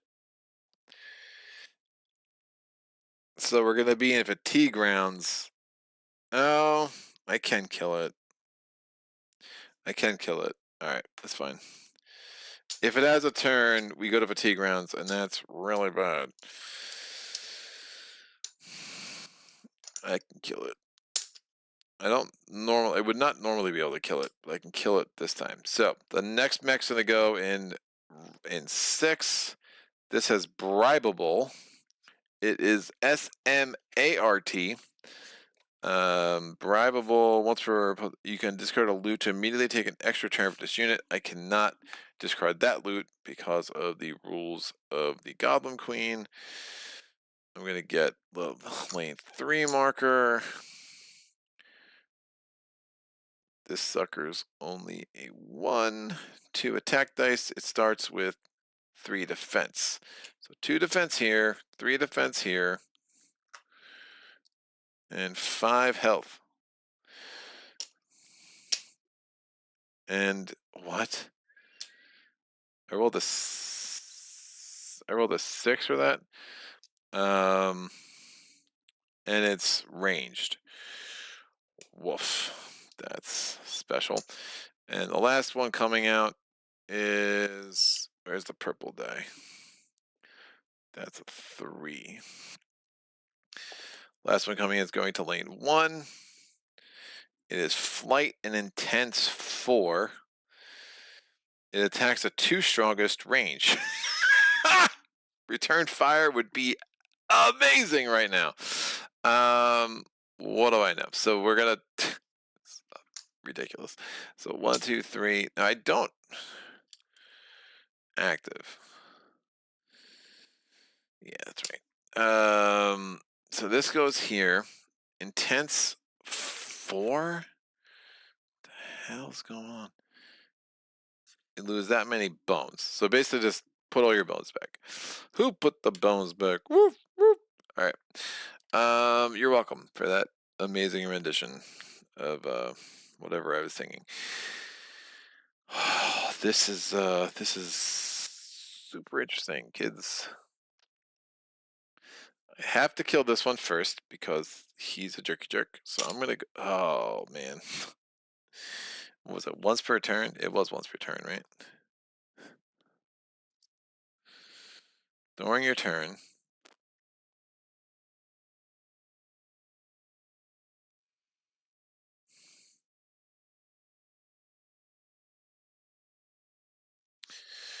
All right. I can kill 2 baddies, maybe. During your turn, and it's not, so it's not limited to once a turn. During your turn, skill dice can be thrown normally. Any mech on the battle map for 1 dex, thrown instantly defeats a baddie, deals 2 damage to each adjacent.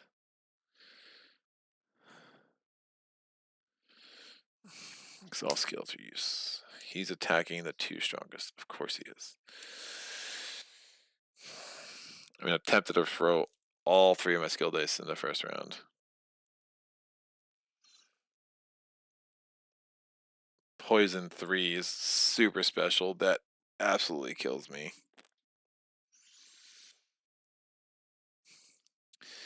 I have to go here. This comes out. I'm missing a die. I'm missing the green one.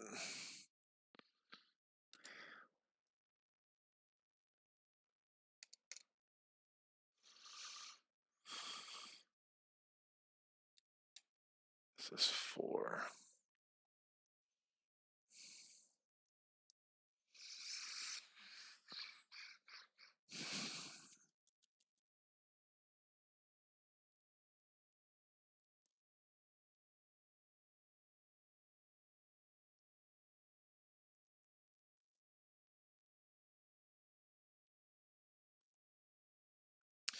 All right, he goes first. 1, 2. Isn't that exciting? My turn. I'm gonna roll. Oh, lashback's gonna be useless.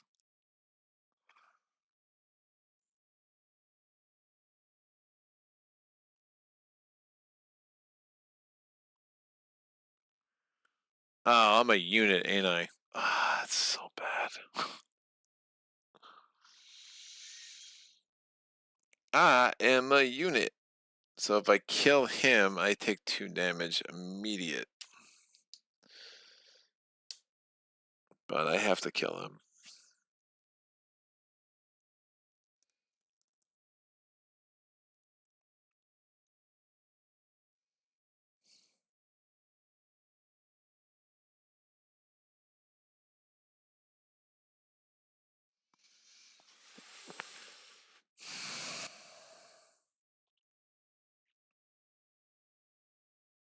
And the fact that I'm not going first because the orc in a box is making this like impossible. All right, I'm gonna roll these 2 dice, these 3 dice, and I'm gonna try to get my tiger out. Oh, I can't get my tiger. Oh, I'm so dead.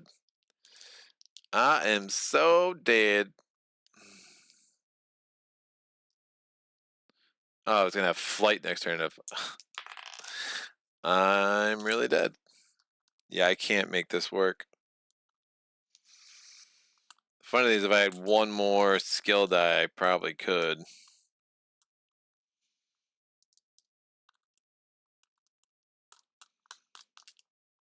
Yeah, I cannot make this work.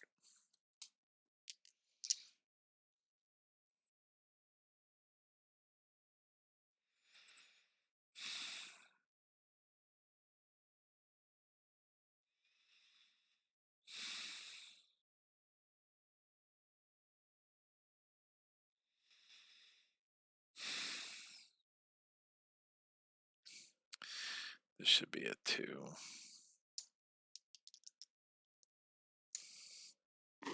God.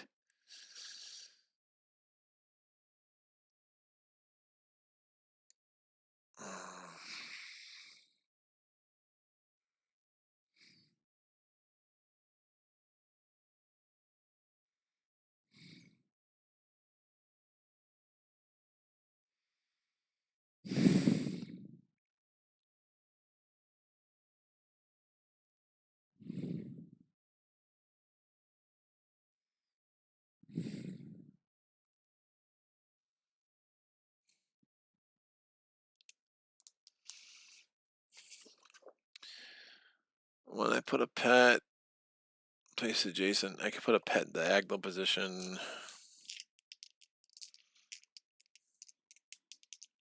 which had 5 decks.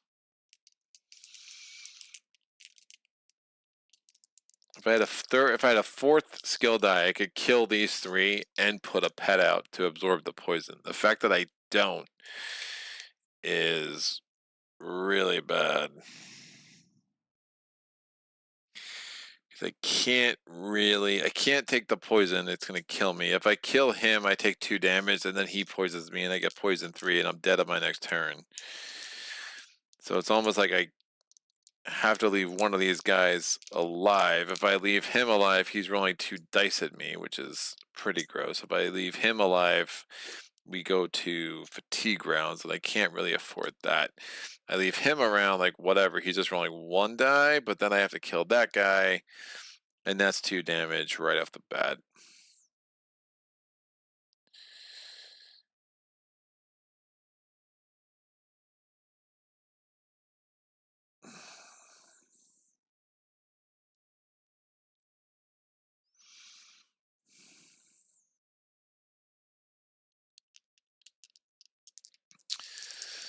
Alright, I'm going to kill those 2. I'm going to get...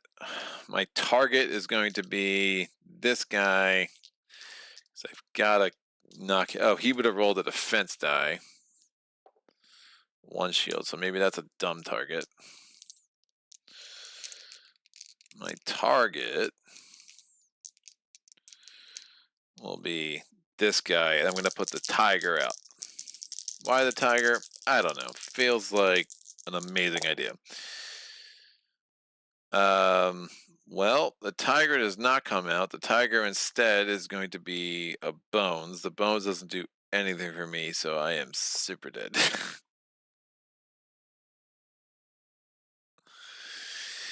Yeah, because if I kill these two, it doesn't matter. I do 1 damage to him. I kill this one, he does 2 more damage. So now he's sitting duck. He's dead. He's dead. I suffer 2 damage. He suffers 2 more damage. No, he got 2 damage from that. Yeah. But I have nothing to draw the attention from the Shadow Keeper. Woof. This has not gone well. Yeah. Well, good to see Gilly's not that broken. I'm probably missing something. Not playing him ideal. Again, the Orc in the Box was not great. I would have been first. Because I did roll a 6 by any die, but of course he ended up being first instead, so that sucked.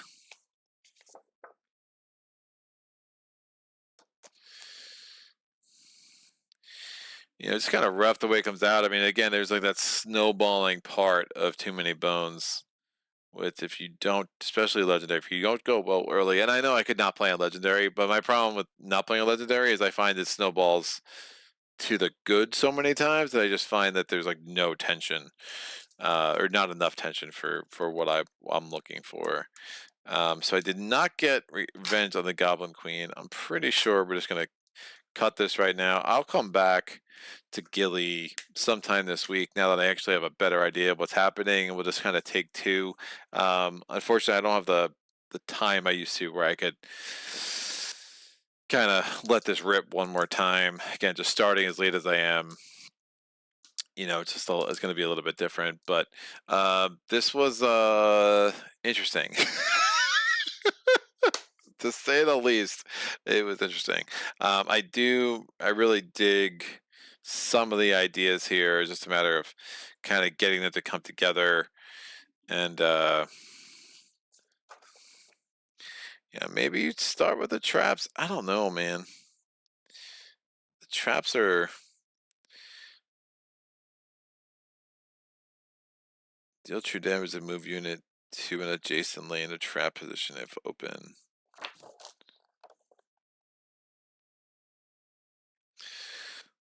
Traps are rolled after they are triggered. The trap is triggered when a unit occupies the position when the trap is placed. Baddies cannot target or avoid traps. The trap is triggered before, during the initial setup.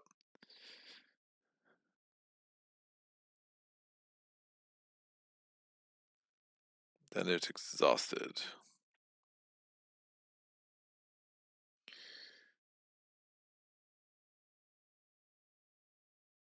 Any unit will trigger a trap, including party members.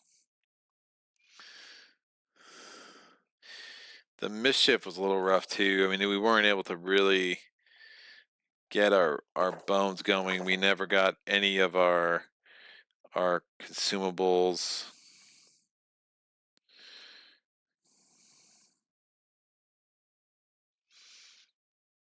Instant lock. Set a roll pet to any. Oh, that's nice.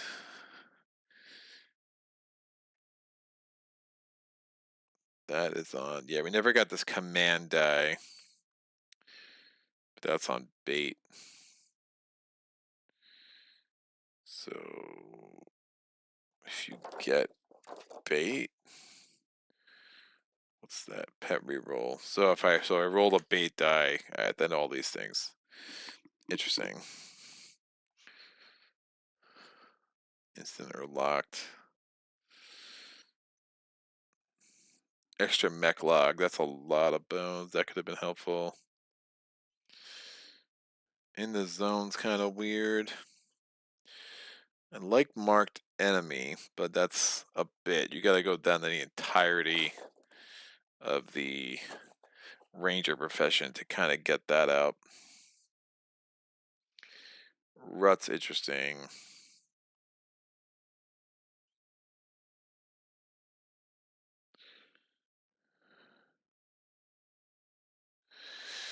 Hidden Rock could be interesting.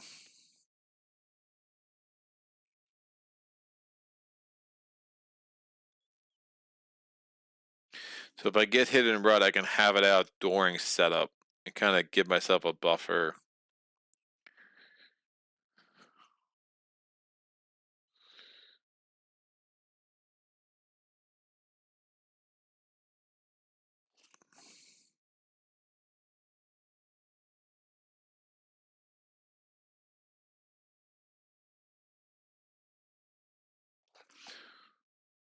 No, I could see it.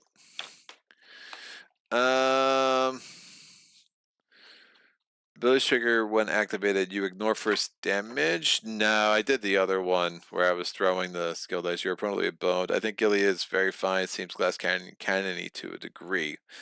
I think he's pretty OP if you play two-handed, but I don't know how well he played solo. He's definitely not my favorite, the ones I played. Interesting. Now, people rave about him so much. It could just be too, like, there's all the Gilly who, from Chip Theory, and like there's all these interplay with that. But yeah, the glass cannon feel does kind of hit home for me a little bit. And that's, I mean, it's fun. Like, you go back to that day 4 encounter. I mean, the first roll, if my multi-target hits, I think it's a totally different round. And then my second roll, my second time, if I don't roll a 2, if I just roll a 1 or a bones, 5 out of 6 times, I think that whole thing's differently. And if you give me another stat, right? I mean, give me another dex and let me get the Wolverine now. All of a sudden, like, or maybe I don't take the Wolverine. Maybe I take another. I can try to train my attack, and now I get 3 attack. Well, that would have failed. So I would have had to take that somewhere. But yeah, take Wolverine, or right, the way to do things. Yeah, I would have been able to train my attack because I could have tried that first, and then when I didn't get that, I could have taken Wolverine and then tried it again, and then taken the attack. If I load up the zoologist profession, I think that could be interesting. It it does kind of get into, are the pets as interesting as like the spider bots? I don't know. Like, I think my favorite experience with Too Many Bones was still with Dart. I really like how Dart plays. I think it's a really clever puzzle. And I just kind of dig a lot of the dynamics of Dart. And yeah, I'm happy that Gilly isn't as strong as I had been led to believe, or led myself to believe, based on comments over the months.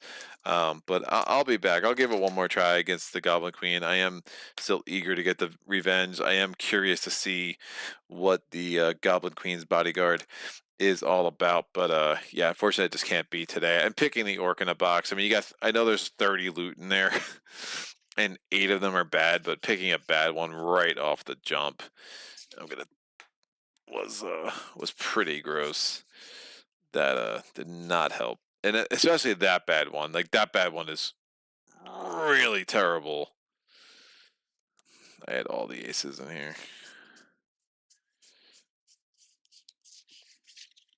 I wonder if did I play Undertow last and I just forgot. I think I played as Barnabas, actually. Now that I'm thinking about it. But yeah, I think if you're playing against the Goblin Queen, when you're only putting 22 loot in there, the aces really need the power, the potential of them stacking is really important. So I don't think I would play with the ace and the troll if you have that, because of things that don't exist. I don't think I'd play the ace and the troll with the Goblin Queen with the Rage of Tyranny materials. I think that would just throw the balance off a little bit too much for my taste. So, but yeah, what an unfortunate day. The Goblin Queen laughs in my face again. That bitch. 1, 2, 3. I mean, that wonderful person. She's somebody's mom, I know. 1, 2, 3, 4, 5, 6, 7, 8, 9, 10.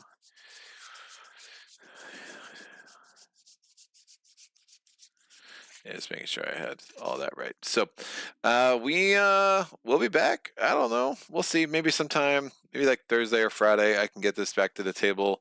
Just kind of one more time, and then if it doesn't work out, we will move on indeed, because I got tons of things I'm still trying to get back to. Maze Knight, Spirit Island are both long overdue. Dawn of the Dead is long overdue. Those are probably the other three that I've really been considering. Cloudspire is going to take a backseat for a little bit. I still got some review copies I got to get to the table.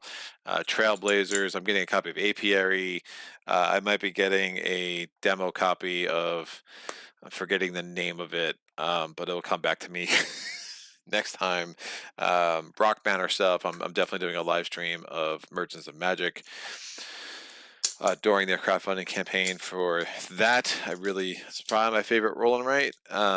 It's not the most complex roll and write by any means. I mean, obviously you have like Hadrian's Wall, you have Twilight Inscription, but as far as roll and write that I want to play with my friends often, Twilight Merchants of Magic is that roll and write. I just find Hadrian's Wall a little bit samey after a while. Or I have found it a little samey after a while, so it's only a once in a while kind of thing, where Merchants of Magic is a little bit harder to kind of overstay its the frequency of its welcome at the table for sure. Do do do do. John B. Message rejected. Mike Owens, a lot of him being good feels very luck of the role with your traps and pets. John B. He's my wife's favorite character, but she only plays multiplayer. Awesome. Or multiple people. Mike Owens, his lack of a defense die is also a killer and also forces you to invest at least one skill point in it. John B. works well standing behind a tank character. Definitely can see that. Mike Levy, the undertow layout is tough for him because he can't avoid enemies as well. Definitely see that. Mike Owens, Goblin Queen was a fun puzzle for a boss encounter. I second that. I think he's better suited for vanilla Too Many Bones if you're not two-handing with Gilly. Nope, cool. No, that makes some sense. So yeah, it might have just been a hard matchup, and just kind of stumbled into it. So I was like, he's so strong. I'll take him against the Goblin Queen. Goblin Queen. Oh, that was I think that if it's a video I'm thinking of, the audio was terrible, and I probably should have just ditched it. And but I got stubborn. But an old video where I did a two-handed playthrough with Duster and Stanza, and just got smoked by the Goblin Queen. I just find her boss encounter.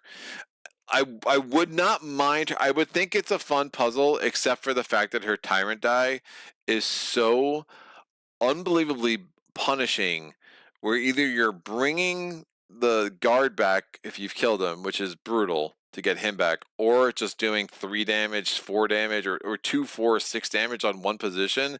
Like, that's gross, dude. That's a terrible, terrible die. I just don't find the balance in that at all. Like, there are tyrant encounters that I'm sure that you can give me something that wacky and random, but that tyrant encounter specifically is so hard. I just want to chuck her tyrant die across the room, because I find it not fun, where I'm like literally can roll and do 6 damage to myself. Like, that's idiotic. Like, it's not good game design. But I don't know, man. I mean, Chip Theory Games gets away with all sorts of stuff that I would normally not accept in other games. This is one of the this die is the reason I just don't like the Goblin Queen at all. So we'll see if it's mitigated at all. The fact that they did not give you a new Goblin Queen die makes me think.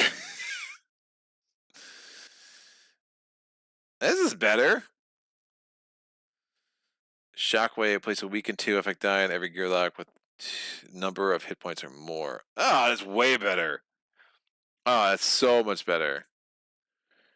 Yeah, I mean, weaken 2 is brutal, but it's not like 6 damage, and you just get your dex up. Yeah, that's a huge improvement on the Goblin Queen. I'm excited about that now. It doesn't look like it's the same puzzle, so that'll be interesting. Goblin Queen's body card and mech starting position 1. Hit points of 3 plus party size times 3. When the bodyguard will be defeated, flip it to the Goblin Queen's assassin with full hit points. It moves 2 available starting positions up a sequence, even if adjacent. Damage this turn. Huh. Now I'm excited. Yeah, that looks like a big time improvement over the randomness of like 6 damage at a pop. So cool. Yeah, I like it. I like it. All right, nothing new. This was underwhelming, but such is the life. Sometimes things are underwhelming. So I'm just here to remind you that life is disappointing.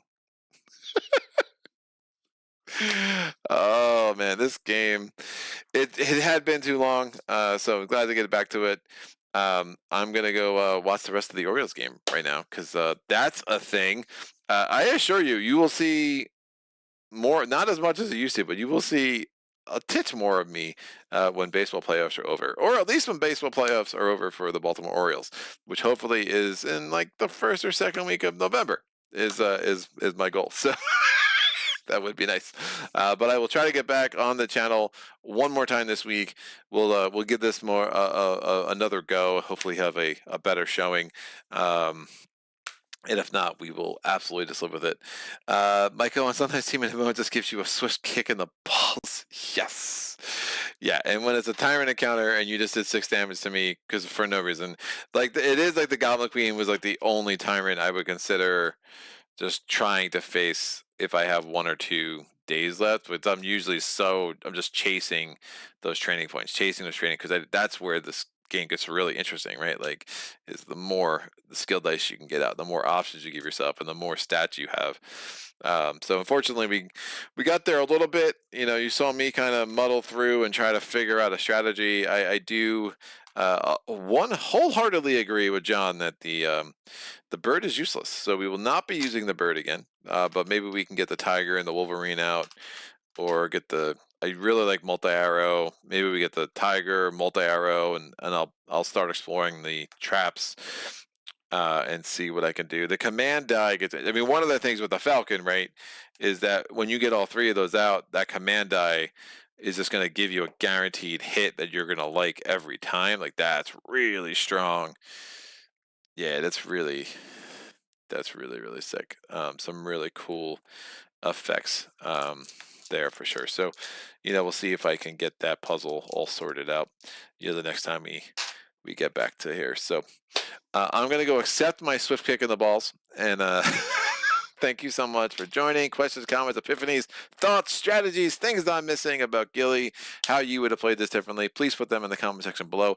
I'll get back to you, not as quick as I used to, but I assure you I will get back to you at some point, and hopefully I will see you next time, and whatever that is. Until then, thanks for joining me today, and happy gaming. Solo.